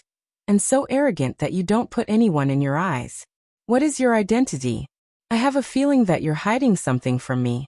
Is that so? Gong Jie was stunned. He wanted to say something but stopped himself. He didn't dare to say it. He was afraid that if he told the truth, his sister would be afraid of him and distance herself from him. Yin Shishir saw his evasive gaze and was disappointed. You don't want to be honest with me, do you? Gong Jie said hesitantly, Sis, don't tell me. Sis, don't let your imagination run wild. Gong Jie was a little flustered as he comforted her. Don't let your imagination run wild, okay? I didn't mean to hide it from you. It's just what? Yin Shishir narrowed her eyes. Xiao Jie, I know I shouldn't interfere with your personal life, but there are some things that I really don't understand. I have a feeling that you and I are different. I'm like a commoner, but you give people the feeling that you're the supreme ruler who controls life and death. When she stood beside him, she would often feel suffocated by his domineering aura. Gong Jie remained silent, unsure of how to come clean with her. She smiled helplessly and casually said, Since you're willing to be honest and want to hide it from me, then continue hiding it from me. After saying that, she suddenly let go of his hand. Feeling nervous, the man reached out to grab her hand, but she coldly avoided him. Gong Jie looked at her with hurt, but he could only watch helplessly as she held onto Mu Yaja's arm and slowly walked away. Mu Yaja looked at him coldly and then, as if to provoke him, slowly walked away with a playful smile. Gong Jie was so angry that he clenched his fists and gritted his teeth. Do you think I should be honest with her about my identity? Chapter 18-20. Yu rolled his eyes. He took a sip of his cola, and suddenly leaned forward mysteriously. He lowered his voice and said, Do you know why I hid the fact that I'm in the hurricane group from Mommy? Why? Gong Jie asked, puzzled. Yu sniffled and said pitifully, If Mommy found out that I was involved in smuggling, she would beat my ass. He sighed and shook his head. That's why I tried so hard to hide it until now. Even Mommy doesn't know my identity. In Mommy's eyes, I'm an innocent and cute child. So I'll play this role well. If she finds out that I've been doing these things behind her back, I'll definitely be beaten up badly. Gong Jie was utterly impressed. You were able to hide it from her for so long without being found out. That's because I'm good at acting. Yu Yu was quite proud. Gong Jie was silent. He drank the dry red wine in his glass and said dejectedly, "She said that I've changed. She said that I've become more ruthless. Yu Yu, is that true?" Yu Yu sipped on his cola and gave him a look, telling him to figure it out for himself. Gong Jie frowned.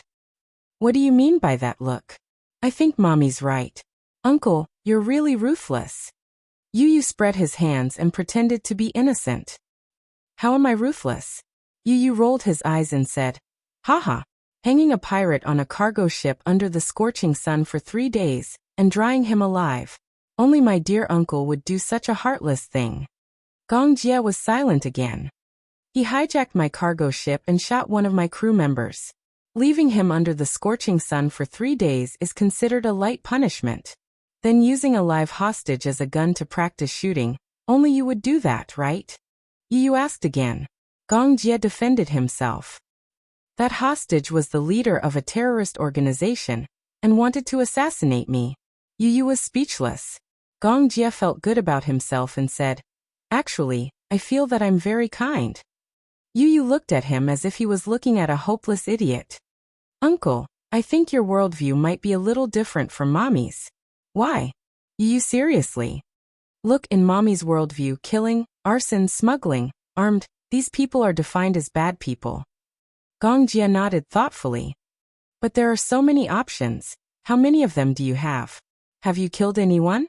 "Yes." "Have you set fires?" "I bombed the president's. Do you smuggle? Do you have an armed group?" Yu Yu shrugged helplessly and then laughed. "Look, in Mommy's heart, you're a heinous villain." Gong Jie was instantly disheartened, and felt that there was nothing left to live for. Also, Mommy might be angry because she feels that you're hiding something from her. She actually cares about you a lot and wants to integrate into your world, but you seem to be deliberately hiding things from her, making her feel lonely. After all, Mommy's heart is more sensitive and fragile. "Then what should I do? Should I tell her everything?" Yu Yu said. "Then let her know that you've killed people, set fires, and committed all kinds of crimes." Gong Jie was speechless. He couldn't tell her the truth. Chapter 18:21. If you tell Mommy the truth, she will be frightened. If she finds out that the brother she has been taking care of since young is such a scary person. TSK. Yu Yu was gloating over his brother's misfortune. "Then help me think of a solution and tell me how to deal with this," Gong Jie ordered. Little Munchkin said proudly, "I won't do it. Do as you see fit. You have to deal with your own problems. Don't push it to others." With that, he stood up and was about to leave. Gong Jie, who was behind him, suddenly flashed an evil smile. "You want to leave? Sure. My dear little nephew, I don't mind dragging you down with me. When the time comes, I'll tell your mommy that you're in the same organization as me. And you've also killed people, set fires, and even hacked into the Pentagon's defense network to smuggle firearms." Guess what her expression will be like? Yu Yu paused and turned around, giving Gong Jie a murderous look. "How dare you? Do you think I won't?" Gong Jie was not afraid of the threat in his eyes. Yu Yu clenched his fists. He could not understand Gong Jie's thoughts and did not know if he would betray him. Hence, he took a deep breath and walked back to the table, forcing himself to sit down in front of him. Gong Jie poured him half a glass of Coke gently and pushed it in front of him. "If I have to think of a solution, why don't we not deal with it?" "What?" "Deal with it coldly. Don't mention this matter. When this is over, make up an identity for her. Mommy will believe you." Gong Jie was speechless. "So simple? What else can we do? Mommy can be smart sometimes, but most of the time, she is very stupid." Gong Jie nodded thoughtfully and suddenly looked at Yu Yu with a deep gaze. "Yu Yu." "Yes." "Can I ask you a question?" "What is it?" Gong Jie suddenly approached him, stared into his eyes, and asked in a deep voice, "Are you willing to go to the headquarters with me? My father wants to see you." Yu Yu's expression froze as his eyes widened in astonishment. "Your father wants to see me? According to his position, he is your superior. According to seniority, you should call him grandfather." Yu Yu frowned but did not say a word. Suddenly, he asked curiously, "Why does he want to see me?" As the #1 genius of the Hurricane Group, and one of the developers of the Heavenly Eye, I'm naturally curious about your true face. He has already mentioned this to me for a long time, but he always considered that you might not be willing, so he never put it on the agenda. It just so happens that he wants to ask for your opinion. Yu fell silent again. Gong Jia asked, why? You don't want to? No. Yu shook his head and said truthfully, before I knew he was my grandfather, I had always wanted to see him. In my heart, he is a very powerful paragon. He was able to develop the Hurricane Group into such a magnificent territory. He is a genius leader and the person I admire the most.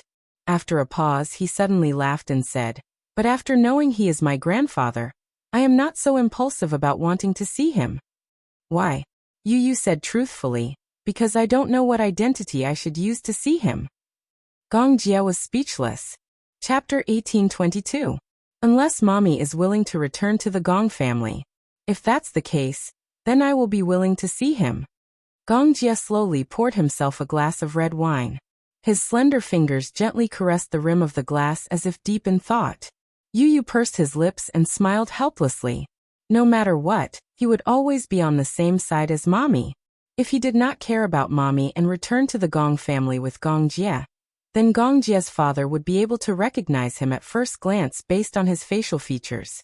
When that time came, he would find out that it was mommy. If it caused mommy trouble, that would not be something he wanted to see. Gong Jia sized him up, and suddenly remembered that Yin Shishir was unwilling to return to the Gong family, because of Muyaja. He felt wronged. He asked, Yu, why do you think a woman can sacrifice everything for love? Yu was stunned. The corners of his eyes twitched violently as he silently complained. Uncle, I'm your nephew, not an encyclopedia. You don't have to ask me everything, do you? Because uncle feels that my little nephew knows everything from heaven to earth. Since you're so smart, you'll definitely be able to give me an answer. Gong Jia lazily rested his chin on his hand and looked at him silently. Yu was silent. Then he calmly stirred the cola in his glass. He bit the straw and blew on it until it bubbled. He took a sip and said vaguely, because we have different views on love. Love, to a man, may only be a part of a man.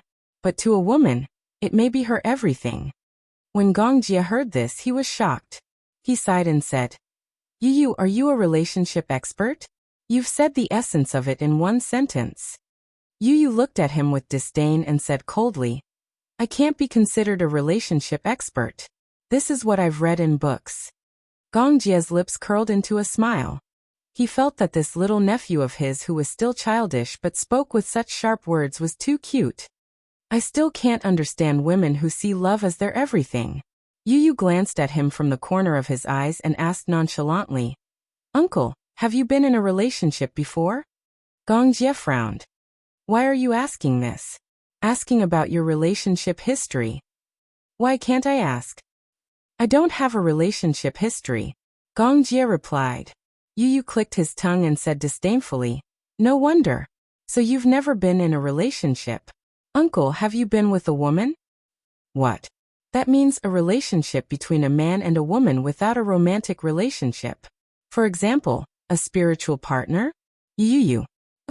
Gong Jia couldn't help but spit a mouthful of red wine on Yu's face. Yu shut his eyes abruptly.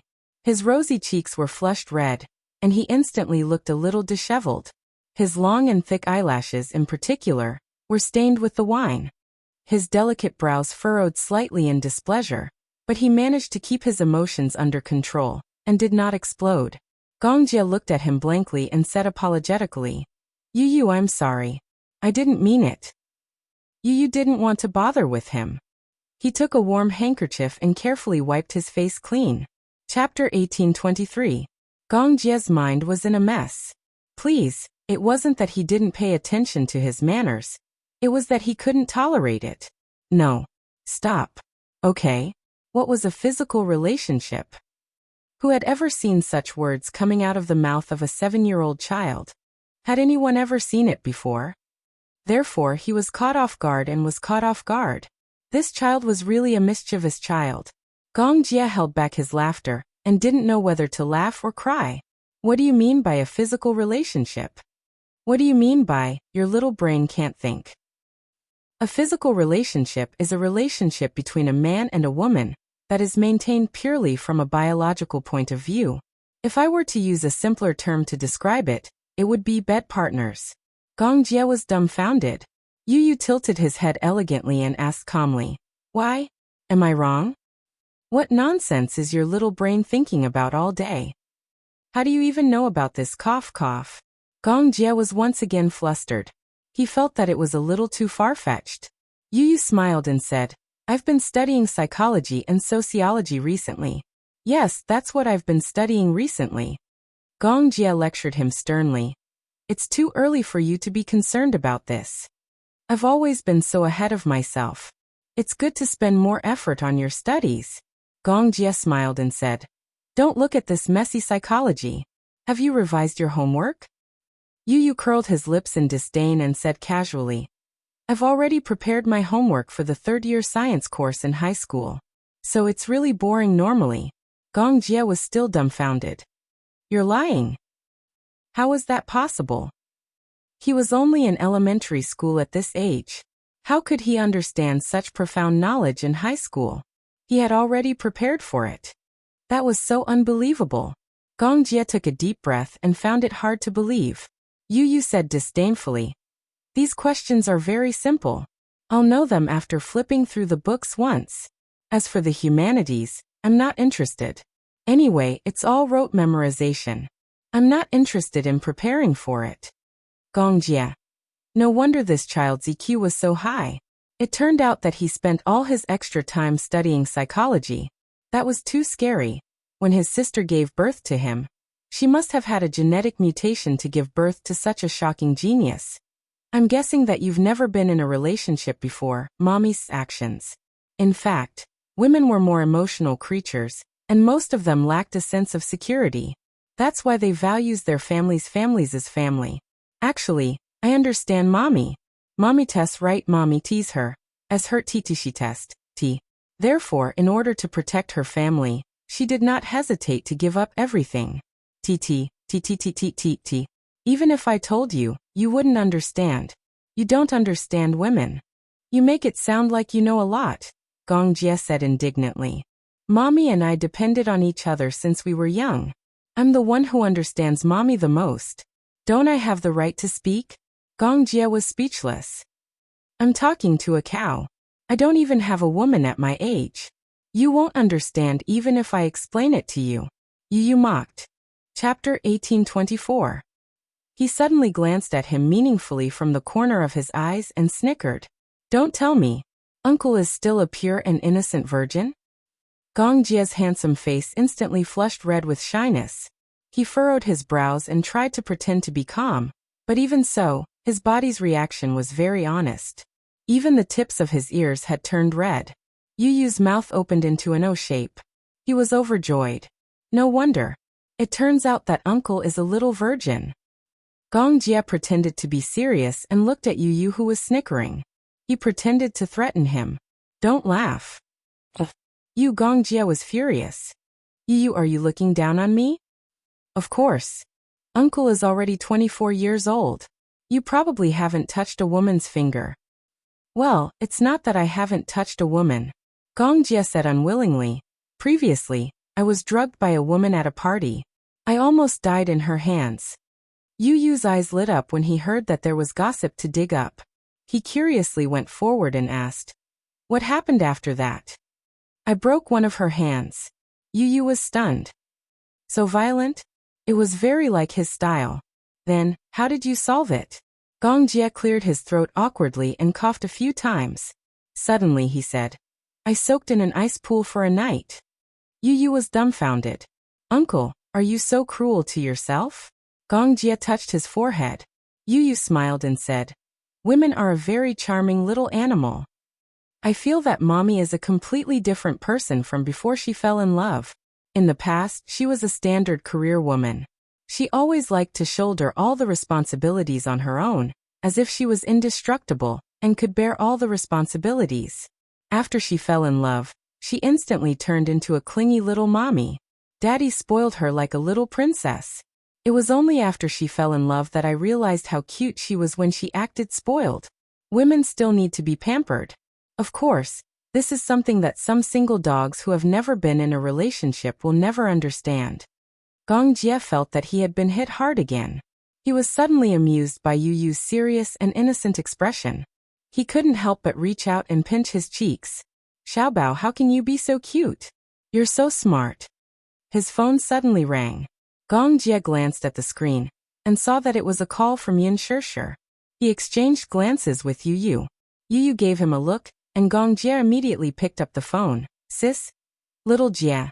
Yin Shishir's slightly helpless and guilty voice came from the other end. Just now I shouldn't have been so fierce to you. Sis was wrong, I didn't do it on purpose. Yin Shishir's voice sounded helpless and weak. After she calmed down, she realized that her tone had been very hurtful. In her guilt, she called him to apologize. I'm being overly sensitive. Perhaps you're hiding it from me because you have a reason that you have to tell me. But in my eyes, you're still the innocent and cute little Jie in my heart. The things I said before were all done on impulse. I wasn't serious. Don't take it to heart. When Gong Jie heard this, he smiled slightly and his heart suddenly softened. Chapter 1825.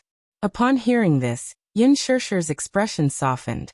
Gong Jie had always been like this. When she was young, he couldn't bear to see anyone bully her. In the past, whenever she was bullied by older children, he would always be the first to protect her. He was like her guardian angel, always the first to appear by her side. She still remembered that once, Xiao Jie got into a fight with a group of children to protect her. There were many of them, and he could only fight alone. Naturally, he could not win against them all. He was covered in injuries and his face was bruised and swollen. She was so scared that she cried herself hoarse. She tried to go forward a few times, but he pushed her away. In the end, it was the adults who rushed over. Only then did the group of children stop and disperse. However, he was beaten until he almost fainted. That was the most overboard incident. It was also the incident that left the deepest impression on her. Yin Shishir said, I know. As for my identity, I'll find a suitable time to tell you. Okay. After hanging up, Gong Jie and Yu Yu gave each other a high five. I told you. Mommy will definitely regret being so fierce to you. She's the most soft-hearted. Yu Yu was the one who knew his mother best. After the engagement banquet ended, Jiangshan actually did as he promised and obediently sent over a big red packet. Yin Shishir opened it and saw that it was a 7-figure sum. It was a generous gift, and she did not know whether to laugh or cry. She could almost imagine Jiangshan's aggrieved expression at this moment. She didn't expect that her unintentional joke would be taken seriously by him. When she returned to her room, she looked at the mountain of presents and felt happy and sweet. At this moment, she finally understood why the bride was the happiest woman in the world on the day of her wedding. It was probably because every relationship went through ups and downs before finally bearing fruit. Being able to spend time with the person you love was probably the most blissful expression. At this moment, a line from a song suddenly flashed across her mind. I've finally waited for you. Luckily, I didn't give up. Happiness comes with great difficulty, so people cherish it even more. Suddenly, the sound of approaching footsteps came from behind. Yin Shishir suddenly came back to her senses. Just as she was about to turn around, a pair of strong arms tightly wrapped around her waist. Mu Yaja hugged her from behind and pulled her into his embrace. He lowered his eyelashes and buried his handsome face in her hair, greedily sniffing the fragrance of her hair. What are you thinking about? His gentle and magnetic voice was close to her ears. His warm breath constantly brushed against her elegant and enchanting neck, but it caused her entire body to tremble. Just as she shrunk her shoulders back, who would have thought that he would suddenly press against her ear and intimately suck on her cute little earlobe, but it caused her heart to beat like thunder. What? Don't be like this. Yin Shishir gently pushed him away. Being teased like this, she felt a little ticklish, so she rebuked. You're making me itchy like this. Who asked you to be so seductive and seduced me? Don't tell me you're allowed to push me away? The man smiled, but he was not forced back by her rejection. Instead, he became even more aggressive. He bit her earlobe and intimately sucked on it. After a few teasing, her face immediately reacted and spread like a fire. The blush spread from her cheeks to her ears, and even her body was slightly hot. Chapter 1826. Don't. Yin Shirshir couldn't stand the tickling and giggled. His breath on her neck made her unbearable. Just as she was about to beg for mercy, he grabbed her shoulders and suddenly turned her body around. He hugged her waist and supported her forcefully. Muyaja lowered his gaze, admiring her bashful and seductive look, especially her pair of well-defined eyes. Her eyelashes fluttered like butterfly wings, which accentuated her coquettishness. She looked extremely seductive when she smiled. Little idiot, do you know? Muyaja nodded and leaned closer to her. He looked at her from an extremely close distance. Their lips were connected and the tips of their noses were touching. Even her eyelashes could feel the touch of his face clearly. Such an intimate distance made her heart beat like a drum. Every sound seemed to be echoing in her ears. He pressed his lips against hers and breathed out, but left a sentence that made her face burn even more. You're so beautiful right now. Yin Shirshir was so shy that she couldn't understand. She clenched her fists nervously and didn't know how to respond to him. Even if it wasn't the first time they were intimate, her reaction was still like a young girl. She bit her lips shyly and didn't know how to react. She clasped her hands behind her back and intertwined her fingers tightly together. Her delicate lips were stiff as if they were tightly pressed together. His praise carried a hint of ambiguity. No matter how stupid she was, she could feel that his body was tense at this moment, all of which was telling her that he desired her. Do you know? I've been holding it in until now. I really want to take you. Muyaja whispered sweet nothings into her ear, but it made her heart beat faster, and she couldn't resist. She didn't realize that when this man said sweet nothings, he could be so deadly and bewitching. She pursed her lips and half rejected him. That's not very good, right? Right now it's not nighttime yet. You don't have to care so much. Muyaja hugged her and wanted to kiss her red lips. Yin Shirshir avoided him again. Looking at his urgent attack, she didn't know whether to laugh or cry. Wait. The curtains are still open. She blushed as she looked at the wide open floor-to-ceiling window in shock. She wanted to signal him to close the window. However, Muyaja was indifferent. He didn't care if the window was closed or not. He held her in his arms and couldn't wait to kiss those delicate lips that were silently seducing him. Once he kissed her, he couldn't bear to part. He hugged her tightly and couldn't bear to let go. The deep kiss made her blush. Window. Muyaja didn't have the patience to listen to her. No man liked to drag things out, especially when he had endured for such a long time. It wasn't easy for him to deal with those annoying fellows and finally have some private space with her. Hence, some things naturally had to be done in a race against time. Chapter 1827. Her heart calmed down a little. In the next second, her body was in free fall and fell onto the soft Simmons bed. Because of the elasticity, her body bounced a few times and quickly sank into it. The man's tall body covered her and pinned her down, making her unable to move. Yin Shirshir complained in grievance, "Woo. You're so heavy." Just as she finished speaking, she heard the man's low laughter. In the next moment he hugged her and turned around. When she reacted, she had already switched positions with him. He was lying on the bed, and she, on the other hand, was already straddling him in an extremely suggestive posture.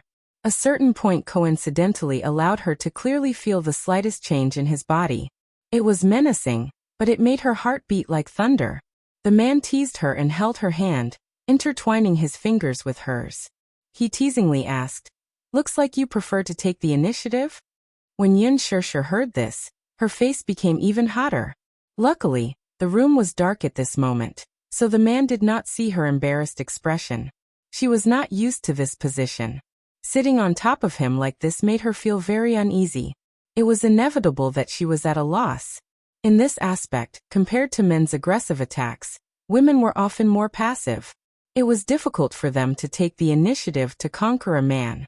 To her, this was an even more difficult problem to overcome. However, Muyaja was extremely interested. He wanted to see how charming and enchanting it would be if she was on top. However, with this idea in mind, this woman was not enlightened. She was stunned for a long time and did not move. Muyaja reached out his hand and touched her cheek, across her shoulder and neck. At the same time, he easily untied the silk sash on her back. The gown immediately slid off her shoulders, revealing her chest. She lowered her head and helplessly bit her lips. She was at a loss as to what to do. Her helpless look made him laugh. "What, you don't know what to do?" The man's question made her even more embarrassed and at a loss. From the beginning to the end, she lowered her head, not knowing how to respond or what to do. The man chuckled and said, "What an idiot." Taking advantage of the situation, he took off her clothes and climbed onto her shoulders and neck. Then he moved his hands all the way down, carrying out a mysterious exploration. Yin Shirshir bit her lips. Her face was so hot that it was about to burn. He took off the gown on her body, and the beauty in front of him was almost unobstructed. She didn't know what to do, so she could only freeze and let him explore her body. When he went deeper, she couldn't help but feel a little helpless, so she couldn't help but tense up. The man is evil charming smile, loved her so shy appearance, kissed her lips, pried open her lips, with a strong offensive, all the way to the deep invasion. She involuntarily moaned. When she came back to her senses, she realized that she had involuntarily moaned. However, she felt even more ashamed and covered her mouth. It was a little embarrassing. Why couldn't she hold it in? How could she? The more she thought about it, the more embarrassed she felt. "I like it." He kissed her soothingly. "I like your voice. You're not allowed to suppress yourself." Yin Shirshir pursed her lips, but she also noticed the tension in the man's voice. Chapter 1828.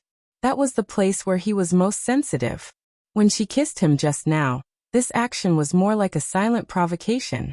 The man felt an electric shock spread all the way to his limbs and bones, especially. Since the wedding, he had been enduring himself until now. There were some things that did not need to be secretive anymore. It was better to be more direct. Thus he nimbly took off her gown.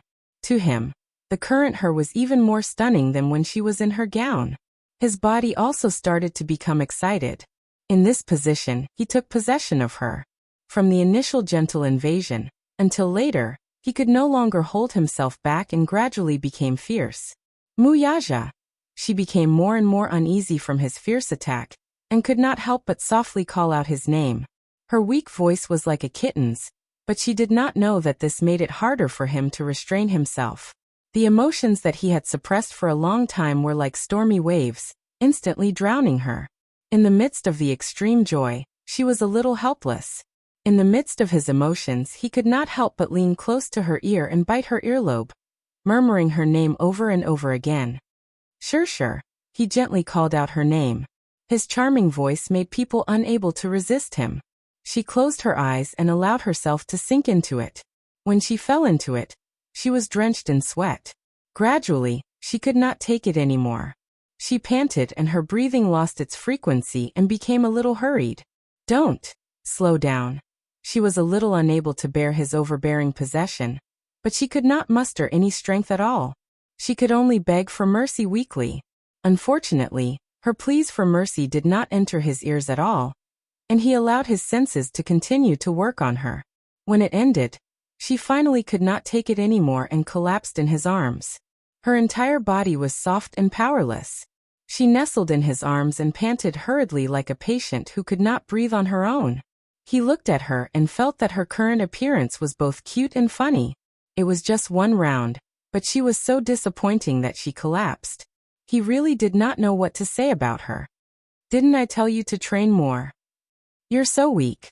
He scolded her in dissatisfaction, but his tone couldn't hide the adoration. She was panting, but her entire body was in a daze. Whatever he said, she couldn't hear a single word as she focused on regulating her own breathing. Muyaja didn't know whether to laugh or cry. He also couldn't bear to torment her anymore. He hugged her and fell on the bed, constantly stroking her back. He knew that she probably didn't sleep well last night. That was why he was in such a sorry state when dealing with matters of the heart. He hugged her, his fingers going through her hair as he pulled her head into his embrace. Even if there was a part of his body that was not satisfied yet, he could not bear to take her anymore. There was no hurry to continue once she recovered her strength. He couldn't torment her too much.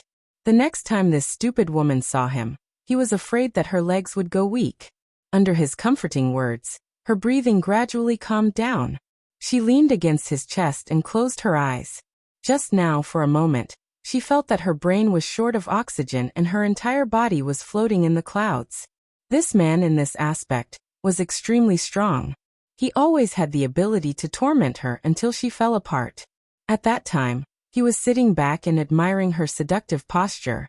The more he looked, the more he couldn't bear to let go. Chapter 1829. Suddenly, there was the sound of footsteps outside the door. Muyaja was alerted and furrowed his brows. Then there was a knock on the door.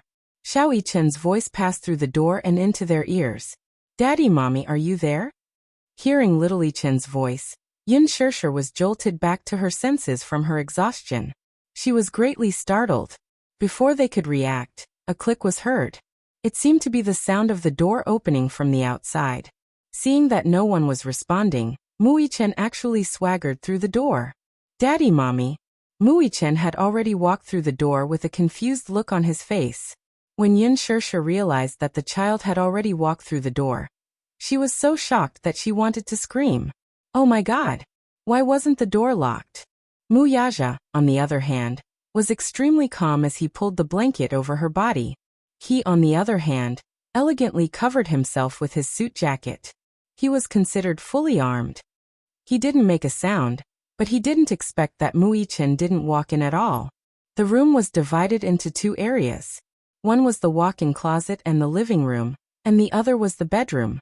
The two areas were separated by an arched door, and the bedroom was at the innermost area. Therefore, when Mu Yichen walked in, he first walked around the living room. When he didn't see anyone, he said, "Oh," and turned to leave the room. How could this naive little fellow have guessed that at this moment his daddy and mommy were having some kind of friendly conversation? However, due to his good upbringing, he didn't take another step inside. After all, he had been taught etiquette since he was young. When he entered someone's room, without the owner's permission, he would never step into the bedroom. Therefore, he didn't even walk into the bedroom. When he saw that there was no one in the living room, he went straight out. He closed the door on his way out. Yin Shirshir's heart finally settled down. It seemed like it was a false alarm. After being frightened by Mu Yichen, he broke out in a cold sweat. Muyaja lowered his eyes and saw that she was still in shock. He couldn't help but laugh and pinched her cheek. "This one won't be scared? What a coward." "You." Yin Shirshir glared at him angrily. He still had the nerve to say that. She was so angry that she was speechless. She hit him on the shoulder and said coquettishly, "Why didn't you remember to lock the door when you came in?" "I forgot." When he opened the door and saw her back, he was completely mesmerized. How could he remember that the door was unlocked? He was only looking at her. Naturally, he couldn't care about anything else. "You forgot." Yin Shirshir didn't know whether to laugh or cry. If the child came in just now and saw such a scene, how awkward would that be? His casual remark about forgetting to lock the door gave her quite a scare. Muyaja, however, did not seem to realize his mistake at all. "It's fine. He doesn't know."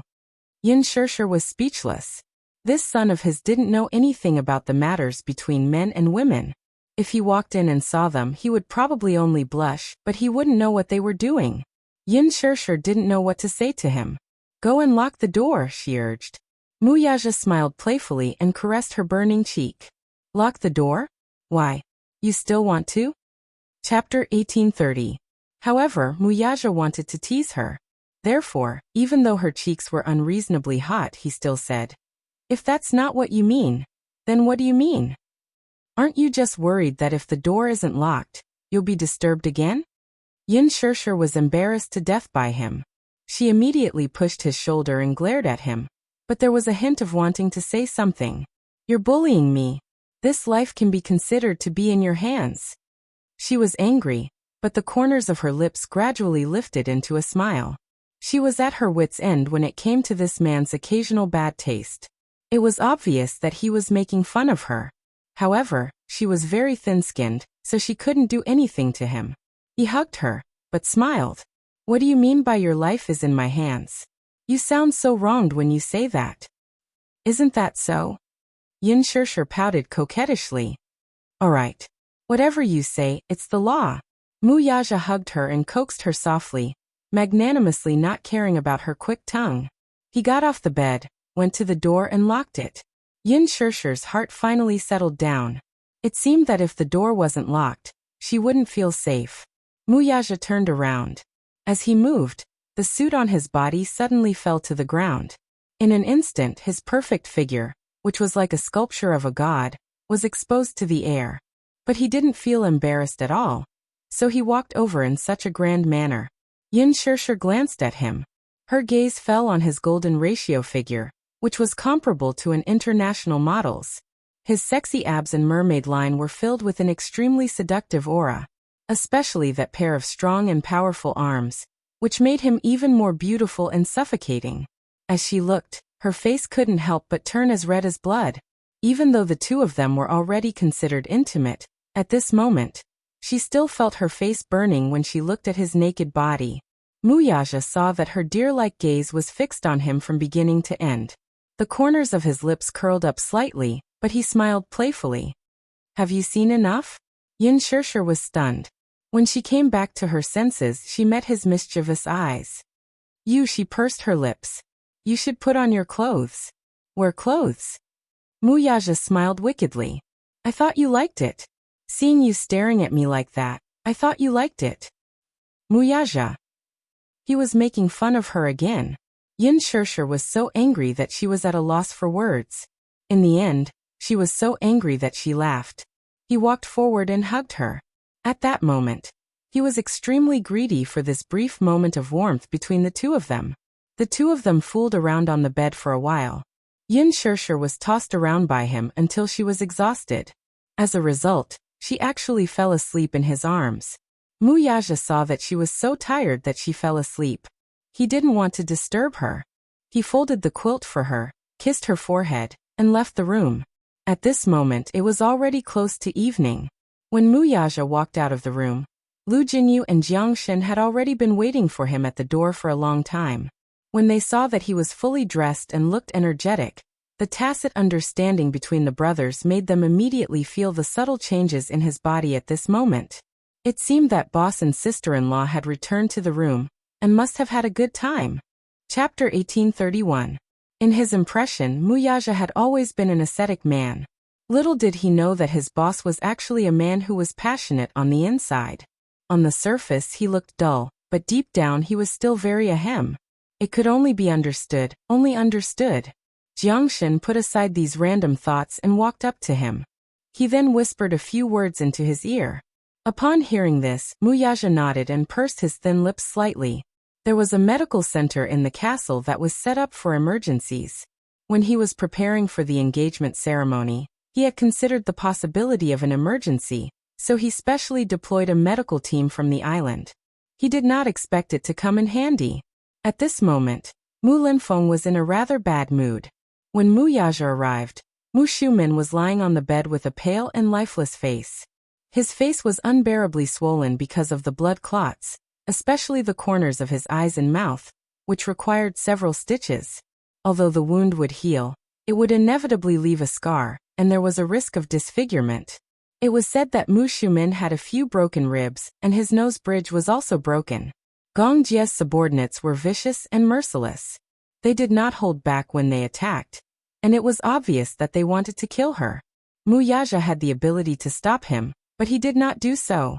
Mu Shumin could not blame anyone for his current state. His mouth had offended someone he should not have, so who could he blame? When Mu Linfeng saw him, his heart was in a mess and he had nowhere to vent his anger.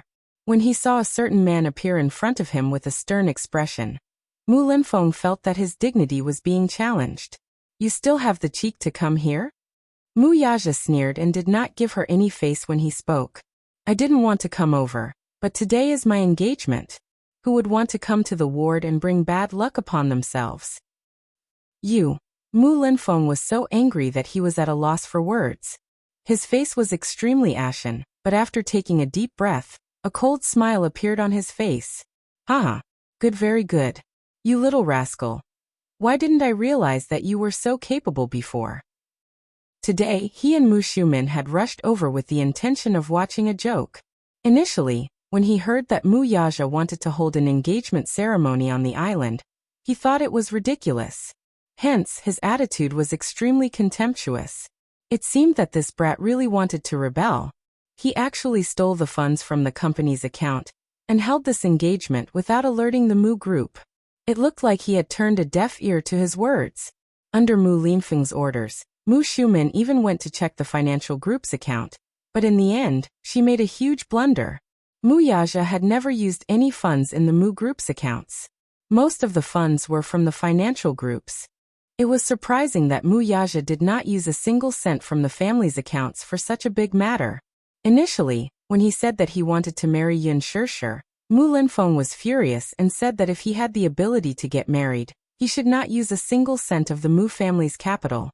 Mu Yaja agreed immediately, but on the surface, he seemed to be dismissive. Mu Linfeng thought that he was just boasting.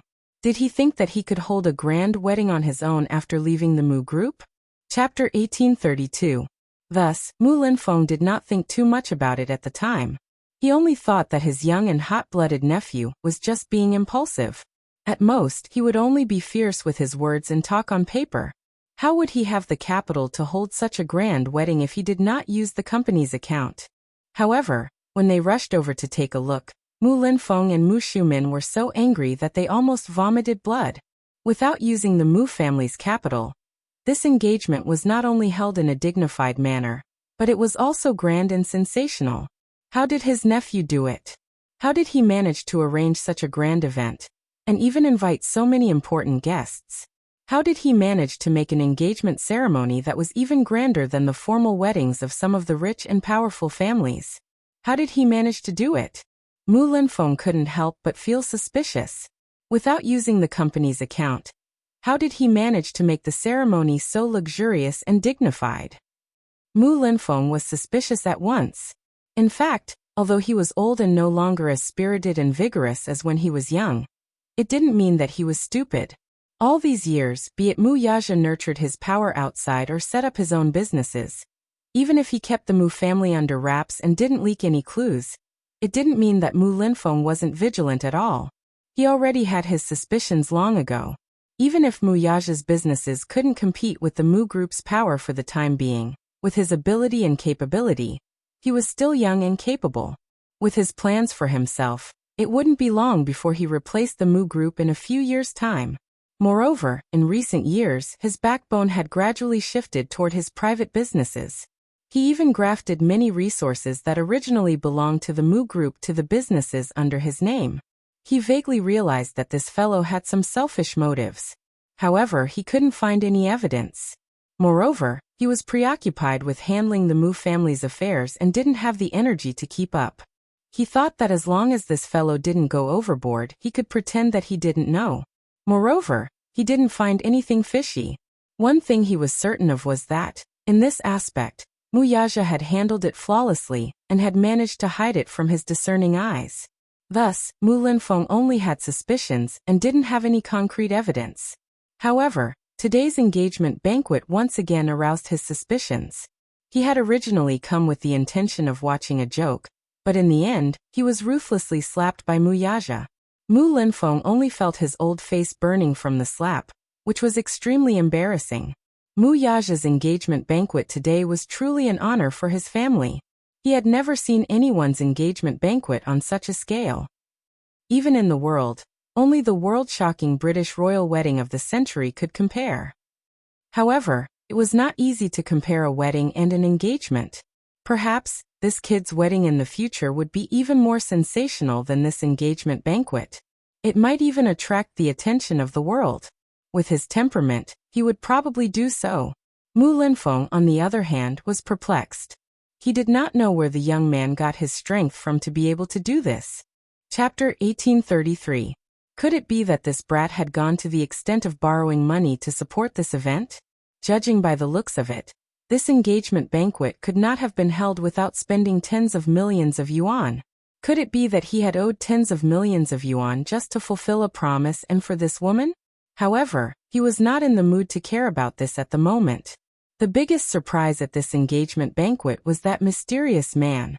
Mu Xiumin was ruthlessly taught a lesson at the engagement banquet. However, Mu Linfeng knew that this had nothing to do with anyone else. It was purely Mu Xiumin's own cheap mouth.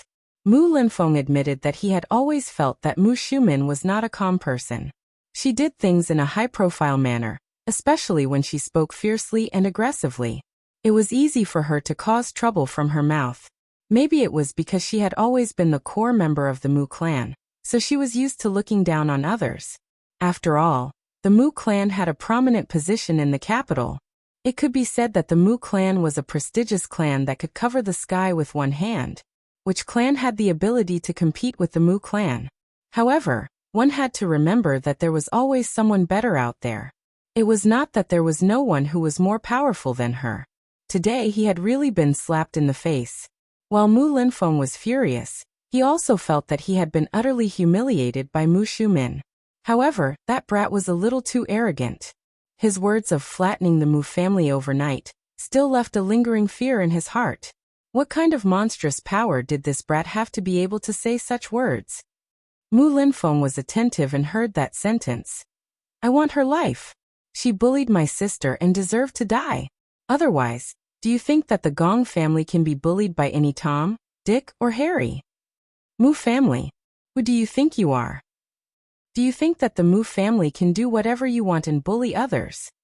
I'd like to see if the Mu family or the Gong family is more capable. The Gong family? Mu Linfeng was stunned at that moment. He could tell that this young man's features were similar to Yun Shishir's, and that they were related by blood. The two of them were probably siblings and had a close relationship. However, this man's self-introduction and provocation of the Mu family's reputation left him in a state of shock. The Gong family? Mu Linfeng knew of such a family. The Gong family of North America was a huge Chinese family that controlled a world-renowned arms group. Although he was unwilling to admit it, the Gong family's power was more impressive than the Mu family's. The Mu group was powerful because it had the support of Juanfang. It had been established for 100 years, and its roots were deeply rooted. However, the Mu family's power and influence. The Gong family was a huge family that controlled the war situation of the entire world. No matter who was involved in the Gong family's internal affairs, they would not take the Mu group seriously. However, this brat's of course. Could it be the Gong family that had a thunderous reputation? That meant, Yun Shishir is related to the Gong family. Mu Linfeng's as if they offended the Gong family. It might not be a good thing for Mu group. Who is that man? Mu Linfeng questioned him. Who are you talking about? The man who gave the order to beat Xiumin into such a miserable state. Who else could I be talking about? Chapter 1834. Mu Yaja smirked.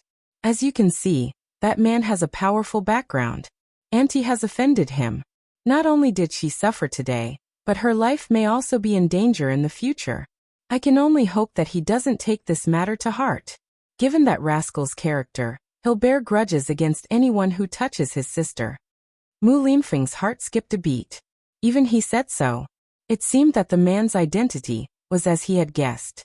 It seemed that he was indeed from the Gong family. It seemed that the feud between the Gongs and the Mus was unavoidable. At the thought of this, Mu Linfeng suddenly felt a little resentful.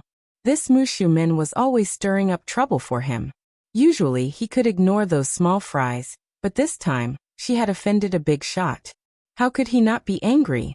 Now that Mu Xiumin was still unconscious in bed, she did not know how big of a mess she had gotten into. In the end, would he not have to take responsibility for it? However, did Mu Linfeng not think about it? Could he really do it? What puzzled him the most was when did Yun Shishir get in touch with the Gongs? Was she not the Yun family's adopted daughter?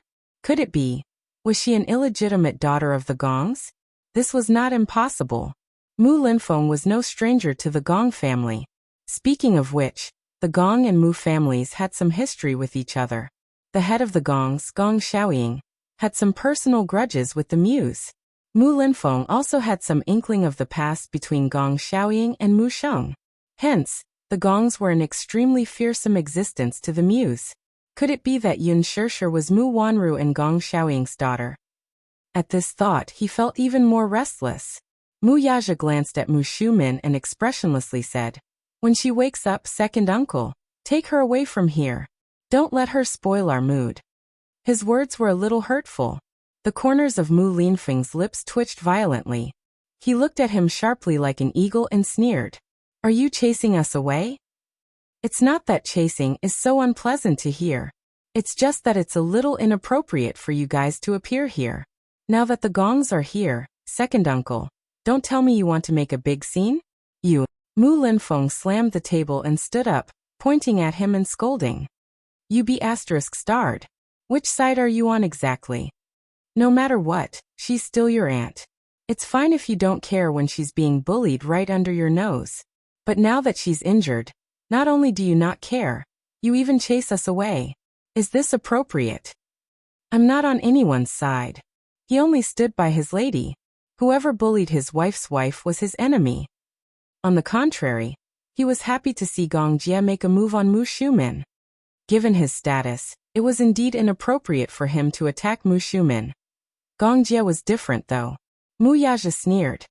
"Even if he doesn't do anything, I won't sit back and do nothing. Aunt has gone overboard today. Since she spoke too fast, she should pay the price, shouldn't she?" Mu Linfeng was speechless. Chapter 1835. "Second uncle, you're being too courteous. However, you don't have to give me any face. You just have to think of a way to protect yourself. When the time comes, it'll be fine as long as you don't drag me down." Mu Yaja left after saying that. He had only come over to check if Mu Shumin was still breathing. He had thought that Mu Shumin would be on the verge of death after Gong Jie's men had hit her so hard. However, he did not expect her to be so tough. In that case, there was no need for him to stay any longer. It wasn't that he was cold and heartless. He was indifferent to everyone in the Mu family. Whether they lived or died, it had nothing to do with him. Being able to make the scene look presentable was already the greatest dignity he had left for the Mu family. Mu Linfeng watched Mu Yaja leave. Looking at his cold and threatening back, he suddenly felt that he could not keep this chess piece around. In the past, he had thought that he could still keep this rascal around if he could make him repent and cut ties with Yin Shirshir. After all, in the entire Mu family, Mu Yaja's talent and ability were unparalleled. His position was also unshakable. Mu Linfeng had originally wanted to hand the Mu group over to him, so that he could achieve more glory and create a bigger empire. Mu Linfeng's original plan was to make use of him to expand his territory and expand the Mu group's territory. Mu Linfeng's original plan had been well thought out. However, Mu Yaja's attitude now made him bitterly disappointed. The chess piece that he had painstakingly nurtured now had his own thoughts and opinions. Most importantly, as he continued to become more powerful, he gradually began to go against his ideals. This was not something that Mu Linfeng wanted to see. Mu Linfeng was worried that if this continued, the Mu group would fall into Mu Yaja's hands. If this rascal had selfish motives and started to transfer the Mu group's resources to his own businesses, then the Mu group would be emptied sooner or later. He might do that. He could see that the rascal was very ambitious. It might not be a good thing for the Mu group to fall into his hands. The Mu empire that he had worked so hard for so many years might end up in someone else's pocket. The foundation that he had worked so hard for would end up in someone else's pocket in the end. In the end, it would all be for naught. Wouldn't that be a joke? No one knew a son better than his father. Although Mu Yaja was not his biological son, he had nurtured him for so long that he had some understanding of his character and methods. Thus, Mu Linfeng had no choice but to consider grooming the next successor. After much thought, he could not come up with a name list. Although the Mu group was huge and had plenty of talented people, no matter how capable they were, they could not be compared to Mu Yaja and could not be mentioned in the same breath. Most of them were just jesters, and only a few of them were clear-headed. However, compared to Mu Yaja's business talent, they were still barely passable. Mu Linfeng had once predicted that there would not be a second person as brilliant as Mu Yaja in the Mu family within 100 years. Mu Linfeng was heartbroken at the thought of the person he had painstakingly nurtured going against him. He wanted to vomit blood, but he could not voice his bitterness. However, there was no other choice now. Mu Linfeng could only leave with Mu Shumin dejectedly. Chapter 1836. Along the way, Lu Jinyu could not help but shudder at the thought of how Mu Yaja had argued with Mu Linfeng earlier. "Chief, aren't you afraid that the old man will make things difficult for you if you keep arguing with him?" Lu Jinyu said half-jokingly. "That old man is probably worried that you're here to usurp the throne. He's probably going to start looking for ways to cultivate his power again. When that happens, the situation will be disadvantageous to you." Mu Yaja looked at him calmly and nonchalantly. "Are you kidding me?" Lu Jinyu was stunned. Mu Yaja said coldly, "Do I still need to be afraid of him now?" "But no buts." Mu Yaja interrupted him without allowing him to object. "I've already endured to the limit for today. Now that I've made my stand clear, that old man is just a salted fish struggling on his deathbed, even if he wants to salvage something. After using me for so long, now that I've made my stand clear, he'll definitely find a way out for himself. Unfortunately, it's too late for that now." He had long realized that Mu Linfeng's so-called treating him as his own was, in fact, for his own benefit. The so-called thinking for his sake and wanting to protect his position in the Mu group was just too nice to hear. In the end, it was just for his own benefit and to protect his empire. Mu Sheng was still around, so he had no choice but to restrain himself in order to preserve the family's reputation. However, once Mu Sheng's last breath was gone, he would definitely make a move. All this while, Mu Linfeng had indeed treated him as his own and nurtured him wholeheartedly. However, the so-called nurturing was nothing more than using him to strengthen the Mu group before kicking him out of the door and enjoying the fruits of his labor. There was no such thing in this world, though. He had been used for so long. It was time for him to retaliate. This war had just begun. "Chief, don't worry. With us brothers around, we'll definitely serve you until the end," Lu Jinyu said with a smile. Mu Yaja's lips curled up, but his eyes were sharp as he revealed a confident smile. At night, there was going to be a bonfire dance party by the beach. The venue had already been set up. Thousands of tons of fireworks had been flown by air and were now arranged in the venue. These fireworks were all custom-made. Mu Yaja had put in a lot of effort. Yin Shirshir changed into a gown and held Mu Yaja's hand. When they arrived at the venue, Yu Yu and Gong Jie were fiddling with delicate fireworks. "Uncle, I heard that when this firework is released, it will turn into a heart-shaped firework in the air," Yu Yu said in surprise. Gong Jie, on the other hand, had rarely come into contact with such things. Even though his career had always involved him dealing with gunpowder, he had never personally given up on fireworks. Hence, at this moment, he was fiddling with them like a curious child. "Are you setting off fireworks?" Gong Jie shook his head. "Nope." "Then I'll release the explosives." "Yu." Yin Shirshir stood at the side. She did not know whether to laugh or cry as she watched the comical conversation between her uncle and nephew.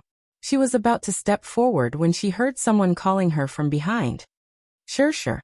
Yin Shirshir turned around and saw Xiao Shui and Jiang Li.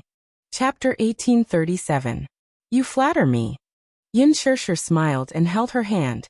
Sizing her up, she pursed her lips and smiled. "You don't look bad in this outfit either. I heard that there's going to be a bonfire party at your engagement party, so I pestered my husband to buy this outfit for me. It's Chanel's new winter collection, and it costs a few thousand yuan. My husband's heart ached when he saw it." Jiang Li smiled shyly, but she felt quite happy when Yin Shirshir praised her. Yin Shirshir said, "Your husband dotes on you a lot." "What? I was the one who pestered him to buy it. He usually doesn't spend more than this when he buys me clothes." Jiang Li exaggeratedly raised a finger and sighed helplessly. "It's rare for him to spend so much money, so I really envy you a lot. There are times when I really envy you. Look, why are you so lucky to be able to meet such a good man who pampers you like a little princess?" As she spoke, she glanced at Mu Yaja with a blushing face. For some reason, she did not dare to look straight at this man who was as handsome as a god. Mu Yaja laughed. "I only have one wife. If I don't pamper her like a princess, what if she runs away in anger?" His humor made Jiang Li laugh heartily.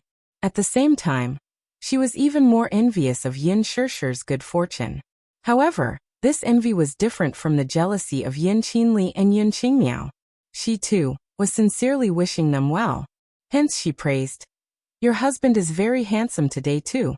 The two of you look really compatible standing together. Mu Yaja smiled gracefully. Thank you. Jiangli had a good impression of him due to his decent behavior. Compared to her slovenly husband, it was really infuriating to compare oneself to others. Xiao Shui, who was standing at the side, said, Sure, Jiangli has been infatuated with your husband today. You don't know this, but during the ceremony at noon, she couldn't take her eyes off your man. That saliva of hers. TSK. Yin Shir chuckled. Really? Jiangli panicked and grabbed Xiao Shui's hand. Hey, don't mess with me. Since when did I drool? If Shir hears this, she might misunderstand. All right. I'm just joking. Our Shir knows my character. She won't take it seriously. Xiao Shui looked at Yin Shir and asked, Am I right, Shir? All right. You're the worst. Jiangli gets shy easily. Don't tease her anymore. Yin Shir asked, Why didn't you bring the child with you? When Jiangli heard this, she frowned and said, I'm so angry just thinking about it. The child is so disappointing. I wanted to bring him over, but that guy kept wanting to play with you. But who would have thought that he would have a fever right before he set off? Recently, the temperature has been very low. Her fever is at 38 degrees Celsius. I have no choice but to leave her in the care of my mother-in-law. I can only do it myself. It's all right. When he recovers, he can play with you. There will be a chance in the future. Jiangli smiled and said a little embarrassedly, That little guy seems to like you. He kept telling me that you is pretty, smart, and knows how to take care of people. He even said that he wants to marry you when he grows up. This child is so mischievous. He's so young, but he's already in love. Yu listened from the side, but he looked up helplessly. He didn't want to get married. Chapter 1838. Xiao Yichen was squatting on the ground, playing with 2 fireworks sticks in his hands. When he heard the adults teasing each other, he could not help but perk up his ears to listen. Jiangli looked at Yu and Xiao Yichen with envy in her heart. Shir was really lucky. She had a husband who doted on her, power, and 2 cute little fellows who were as obedient and sensible as elves. She was really a winner in life. She was very envious, but there were some people and some things that could not be envied. Yin Shir smiled as she listened. She could tell that Jiang Lixing's cute little girl liked Yu very much. She could tell from the time they were together at the Fairy Tale Valley amusement park. This little girl was always following Yu and calling him Big Brother. She was chattering nonstop and would not stop pestering him. Actually, she was more reliant on Yu. Although Yu was only 7 years old, he was more mature and sensible than many teenagers. He knew how to take care of people and gave people a very reliable feeling. When Yu was very young, she paid attention to the child's upbringing. Hence, under her training, Yu was very sensible, especially towards girls and young children. He was very gentlemanly and knew how to give in to others. The children all liked him. Among the children, he was especially famous as the king of the children. Hence she smiled and said, He's a child. He's so young, so how would he know about love? He doesn't even know what marriage means. In the children's world, love is a very pure thing without any impurities. Although our Yu is 7 years old, he's always very sensible and considerate. He's very gentlemanly to girls, so many girls like to play with him. However, this child doesn't seem to like playing with other children. He's been very clingy and dependent on me since he was young. That's because mommy is the person I love the most. Of course, I want to stick to mommy, Yu said self-righteously. When Xiao Yichen saw this, he immediately puffed out his chest and expressed his attitude. I love mommy too. Jiang Li was amused by the 2 children's innocent words. She looked at Yin Shir enviously and said, Shir, I'm so envious of you. These 2 children are really too cute. Why don't I exchange with you and let Yu be my son and Qian be your daughter? Before Yin Shir, as if he was facing a great enemy. He pouted and said pitifully, I don't want that. I only mommy. Yin Shir. It was obviously a joke to tease the child, but this child actually took it seriously. Jiang Li, on the other hand, felt awkward when she heard this. Her lips twitched as she forced a smile. Squatting down, she reached out to hug Yu Yu in disappointment and deliberately tried to curry favor with him. Yu Yu, can you be Auntie's godson? Yu Yu, on the other hand, hugged his mother's waist tightly, unwilling to be hugged by her no matter what. Jiangli was both embarrassed and amused. She looked up at Yin Shishir and teased, "You're such a clingy child. He doesn't even want me to hug him." Mommy. Chapter 1839. Yin Shishir was amused by him. Because she was wearing a gown, she couldn't squat down and carry him. She could only lean over and pat his little head gently. She comforted him and said, Yu Yu, Auntie is just joking with you. How could Mommy bear to abandon you? You're Mommy's baby. You're Mommy's favorite little sweetheart. Mommy can't bear to abandon you. Okay. Yu Yu nodded and stuck out his tongue mischievously. He was so cute. Xiao Yichen ridiculed him from the side. It was obvious that this guy was saying sweet nothings on purpose to win Mommy's favor. Jiangli pretended to be aggrieved and tugged at his sleeve. Yu Yu, don't take it seriously. Auntie is just joking with you. Yu Yu, don't be angry. Auntie is teasing you because she likes you. All right. Yu Yu, don't be angry. Don't be angry. Yu Yu thought to himself. I'm not angry, but can you not tug at my sleeve? I don't like you. In his heart, Jiangli was already on par with the child abductor Auntie. Children didn't like such jokes from adults. What child exchange? He didn't want that. He only had one mommy. No one could take her away from him. Jiangli looked at Yu Yu and said enviously, Shishir, you're so lucky. Look at your son. He's so obedient. That daughter of mine, let alone being easily coaxed, even a lollipop would foolishly run away with someone else. You can't lose your son. Look, he's so clingy to you. No one can coax him away. Yu Yu sticks to me the most. In the past, there were colleagues who joked about this. At that time, Yu Yu was still young. She was so scared that she threw herself into my arms and cried loudly. Many people tried to comfort her in a flurry, but they managed to. Yin Shishir recalled that when Yu Yu was 4 years old, one of her colleagues saw how cute Yu Yu was and wanted to carry him home to play with. Hence, she deliberately lied to Yu Yu that she wanted to bring him home to be her son. Yu Yu was so scared that she broke down and cried. In the end, her eyes were red and swollen. She was extremely sad. Jiangli continued. Then Yu Yu, are you willing to be my son-in-law? Son-in-law. Yu Yu pretended not to understand. She widened her eyes in confusion, but the image of Qianqian's unreasonable behavior appeared in her mind. She was speechless. That's right. In the future, you'll be my son-in-law and marry Qianqian. Are you willing? Jiangli teased him. Yu Yu immediately shook his head like a rattledrum. He did not want that. That Qianqian was unreasonable and arrogant. He did not want such an uncute wife. Jiangli's expression became awkward. She could not get out of this embarrassing situation in front of everyone. She felt that her daughter was being despised by Yu Yu. She forced a smile and asked, why not? Because I want to stay by Mommy's side for the rest of my life. I don't want to get married. A naive and childish remark cleverly dispelled the awkward atmosphere and made the guests burst into laughter. It had to be said that Yu Yu's IQ was extremely high. His EQ was also much higher than many adults. He knew how to save face for others. When he saw that Jiangli was embarrassed, he deliberately said such childish words to tell her that he was not willing because he wanted to stay by Mommy's side for the rest of his life. Jiangli was laughing in her heart, but her face was full of joy. This child is really smart. Haha, this little fellow. Chapter 1840. Even though she felt that it might not be a good thing for her child to stay by her side for the rest of his life, the child would eventually grow up. Even though she had raised him painstakingly, she still wished him well and hoped that there would be a considerate girl by his side. Even though she could not bear to part with Yu Yu, she would not tie him down for the rest of his life. It was said that when a child grew up and a girl was about to get married, a father would feel as if a knife was being twisted in his heart, as if he had fallen out of love.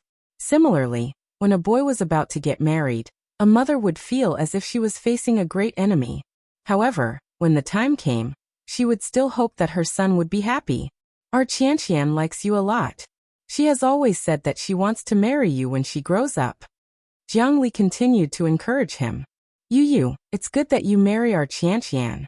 Think about it. You will definitely get married in the future. Even though you said that you want to stay by your mommy's side for the rest of your life, boys will eventually have to start their own families and careers when they grow up. Even if you say that you don't want her now, who knows when a girl beckons you with her finger when you grow up? You might not want your mommy anymore.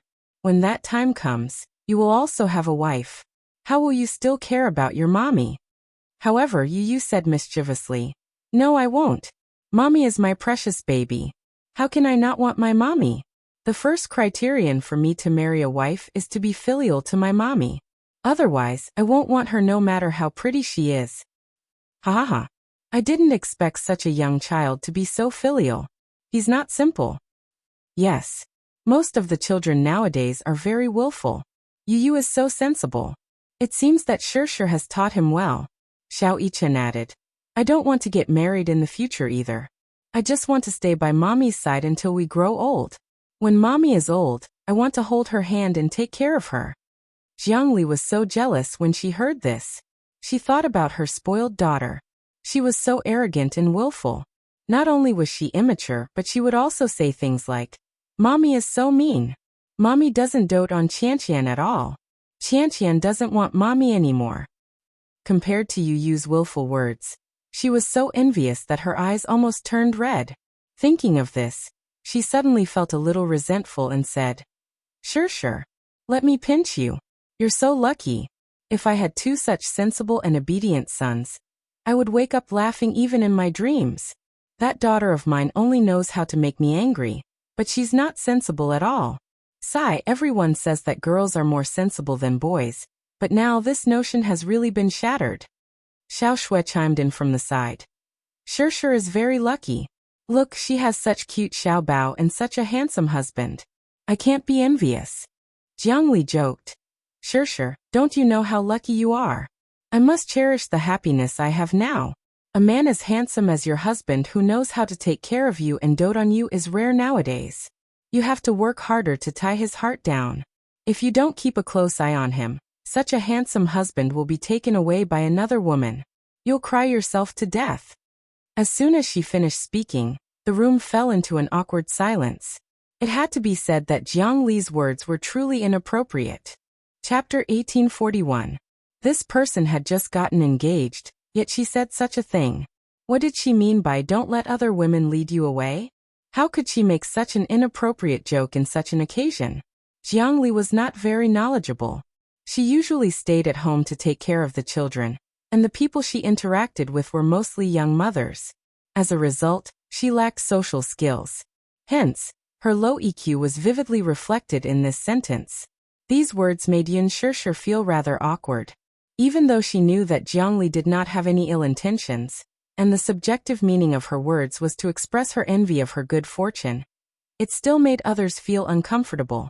Xiao Shui also felt awkward. She did not expect Jiangli to make such a joke. Hence, she tugged at Jiangli's sleeve awkwardly. Jiangli belatedly realized that her words were somewhat inappropriate in such a situation. Thus, she also felt embarrassed. Mu Yaja smiled elegantly and suddenly said, My wife is very good. Everyone was stunned and looked at him. However, as he smiled, he lowered his gaze and gazed tenderly at Yin Shirshir's side profile. The tenderness in his eyes seemed to be able to squeeze water out of them. Even though he hadn't said anything, everyone in the room was caught off guard and fed a mouthful of dog food. Although the words "my wife is very good" did not have any flowery words, the adoration in them was obvious. Mu Yaja said casually, With my wife around, no other woman can enter my eyes. His eyes were filled with her. His heart was filled with her. Who else could there be in his heart? Mu Yaja was not joking when he said this. It was from the bottom of his heart. Jiangli was so envious that her eyes were sore. How romantic. Thinking about her husband, who was like a block of wood, when had he ever said such gentle and romantic words to her? Not to mention, I love you. Even when they quarreled, he had never coaxed her or compromised. Jiangli suddenly stopped talking. At this moment she felt aggrieved. Perhaps it was because other people's happiness was too dazzling that she felt envious and jealous. Yin Shirshir smiled when she heard this. She turned her head and gazed at him gently. Then, she curved her lips and whispered in a voice that only he could hear, My husband is also very good. You know what? I've never envied anyone when I'm with you. Perhaps, there was nothing more blissful than this.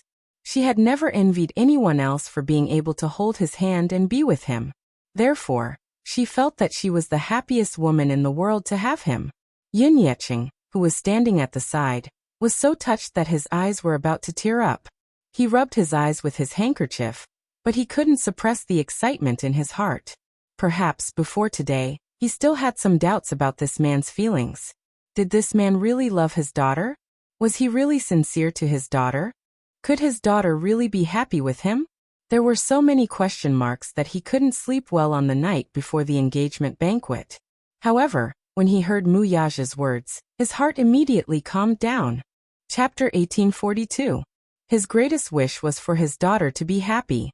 Now that he had fulfilled one of his wishes, he felt a sense of relief. Yin Yeho was also very emotional. He held his brother's hand and said happily, "Brother, you're so lucky. You can rest assured that Shirshir has met such a good man." Yes. Yin Yecheng was still touched.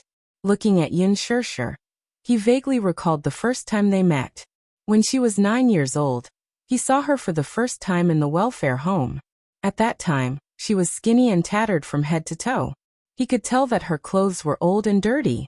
In the dormitory, she was huddled alone in a corner, hugging her knees helplessly. She looked around vigilantly at her surroundings with a blank and frightened gaze. When she saw him, she shrank into an even smaller ball in fear.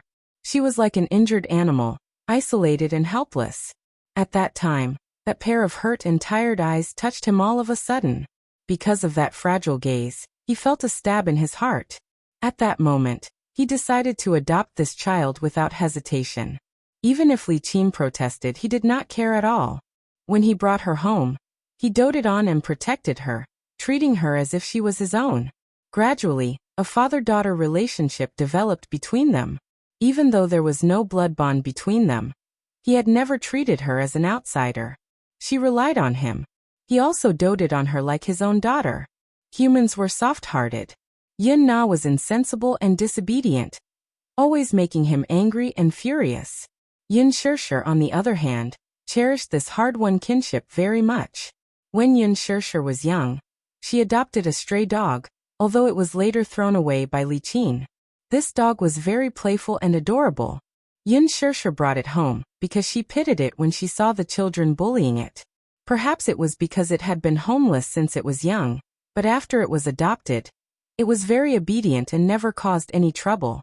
Perhaps it was because it had been homeless and lonely for too long that it cherished this warmth more than its own life.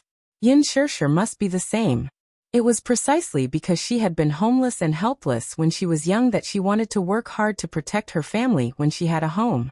He had never had it before, so he treasured it even more. Now she had grown up and was standing beside another man. Her eyes were filled with happiness and her smile was like a flower. Yin Yecheng, on the other hand, felt as if a lifetime had passed. She finally had a home of her own. He was happy for her. His beloved daughter had finally met the most important man in her life. Gong Jie stood silently by the side without any expression on his face. But when he saw the happy smile on Yin Shirshir's face, his heart was touched. At the banquet, guests kept coming up to them to offer their heartfelt blessings. Especially when the royal ministers, princes, princesses, and the country's president kissed her and gave her their blessings, Yin Shirshir was flattered. She disappointingly thought that she had only seen these big shots on TV. She did not expect to receive their blessings today.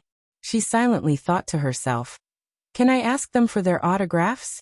If Yu knew what she was thinking, he would definitely hate her for failing to live up to his expectations. Just as everyone finished giving their blessings, Gong Jie suddenly walked towards her. Chapter 1843. What beautiful fireworks! Yin Shirshir held his arm and leaned on his shoulder. "Did you prepare all of this?" he asked her. "Do you like it?" "I like it. I like it so much. I really like it."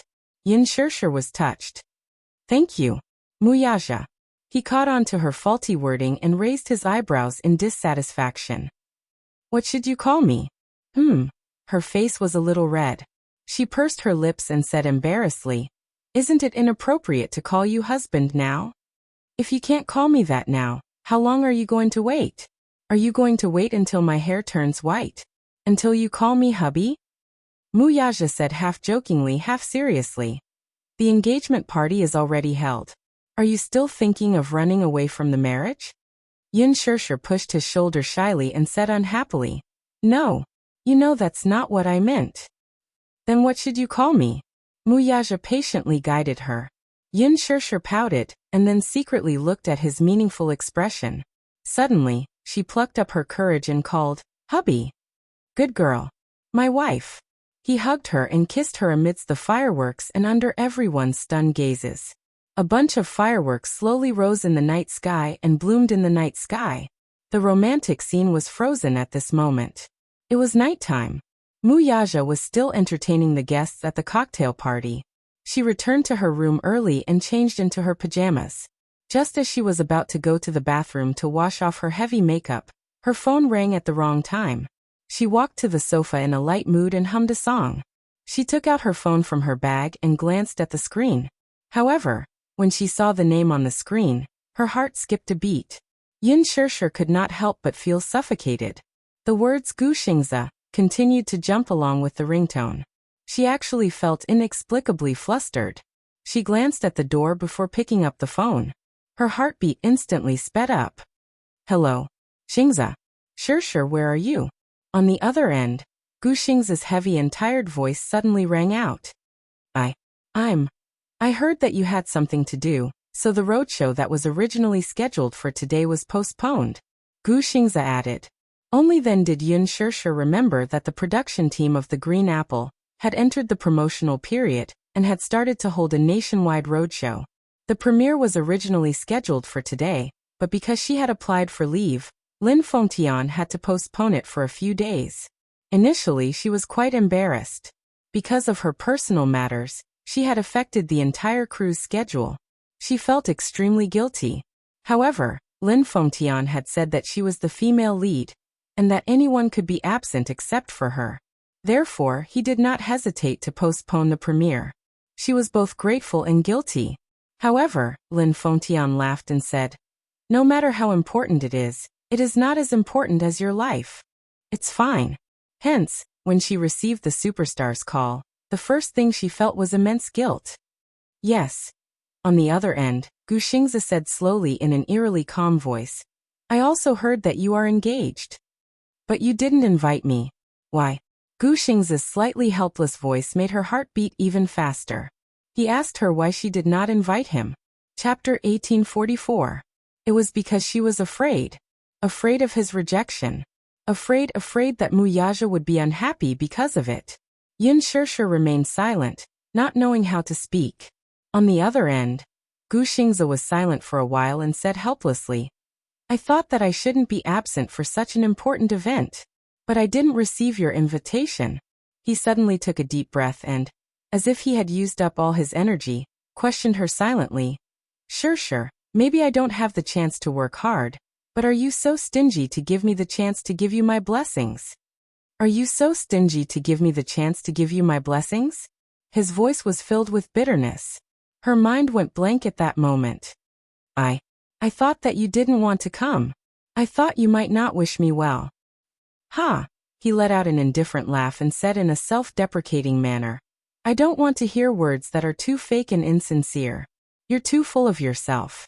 What do you mean by you thought? Suddenly he said again, If you're really happy, what reason do I have not to give you my blessings? If you're really happy, what reason do I have not to give up on you? The last 4 words seemed to have escaped from the roots of his teeth, as if he was gnashing his teeth. Yin Shirshir was stunned. For a moment, her heart was in a mess and she didn't know how to respond to him. At least let me give up, right? At least let me see with my own eyes how happy you are before I can truly let go, right? Gu Xingzi suddenly broke down and said, At least give me a chance to give up, right? Yin Shirshir bit her lower lip hard and continued to take deep breaths. The guilt in her heart was still gushing out like an overflowing flood. I'm sorry, Xingzi. Other than the words I'm sorry, she didn't know what else to say. Gu Xingzi, on the other hand, was upset and inexplicably anxious. He raised his voice slightly and said unhappily, I didn't call to hear you say those words. Yin Shirshir pursed her lips, not knowing what to say. On the other end, Gu Xingze fell into a long silence. Finally, he took a deep breath and said in a hoarse voice, Listen, Shirshir, I've let go. You should be satisfied. You don't have to be on guard against me anymore. I've let go. I won't love you anymore, and I won't pester you anymore, I'm calling to wish you a happy engagement. I don't have any other intentions, so you don't have to think too much. She smiled. Thank you, Xing. Before she could finish her sentence, the person on the other end hastily hung up the phone. Beep, beep, beep. A series of busy tones made her brain completely tense up. Yin Shirshir's face froze, but she didn't react for a long time. In the Chengcheng apartment, Gu Xingze fell onto the sofa. His grip loosened as if he had lost all his strength. His phone fell onto the floor. Bang! The phone fell onto the floor. A crack appeared on the screen and it broke. Initially, he hadn't called to wish her well. He actually wanted to ask her, why does it have to be Muyaja? Could it be that he couldn't do it? He could also give her happiness. But at the same time he asked himself, why does it have to be Yin Shirshir? Why couldn't it be other women? Chapter 1845. In the end, he even forgot what he wanted to say. He gave her a fake blessing and hurriedly hung up the phone. If he had listened to her voice for one more second, he would have broken down. Gu Xingze raised his head and looked at the ceiling with a pair of hollow eyes. His gaze was numb, but it was as if he wanted to look through the ceiling. This was the first time he had fallen deeply in love with someone, but in the end, she had pushed him away. So this was what it felt like to be abandoned. Gu Xingze clenched his fists unwillingly. His fingernails dug into his palms, but his senses seemed to be numb and he could not feel any pain. Or perhaps the pain in his heart was so excruciating that his senses seemed to be numb, and he could not feel any pain at all. In the end, he had lost even the chance to work hard. Qin Zhou knocked on the door for a long time, but there was no response. He took out his keys and opened the door. When he entered, he saw that the living room was dark. He turned on the lights and saw Gu Xingze sitting on the sofa. He was expressionless and looked at the ceiling indifferently. His cell phone had fallen to the side and the screen was broken. He immediately walked up to him. What's wrong? Gu Xingze did not speak. Qin Zhou frowned. He had no idea what had happened. He frowned and teased him half-jokingly. Why do you look like your soul has left your body? What happened? Nothing. Gu Xingze was inexplicably irritable.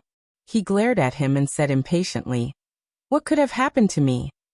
As he spoke, he stood up from the sofa and stumbled toward the table. He had not been able to sleep properly for 2 days and 2 nights. Hence he was in a daze.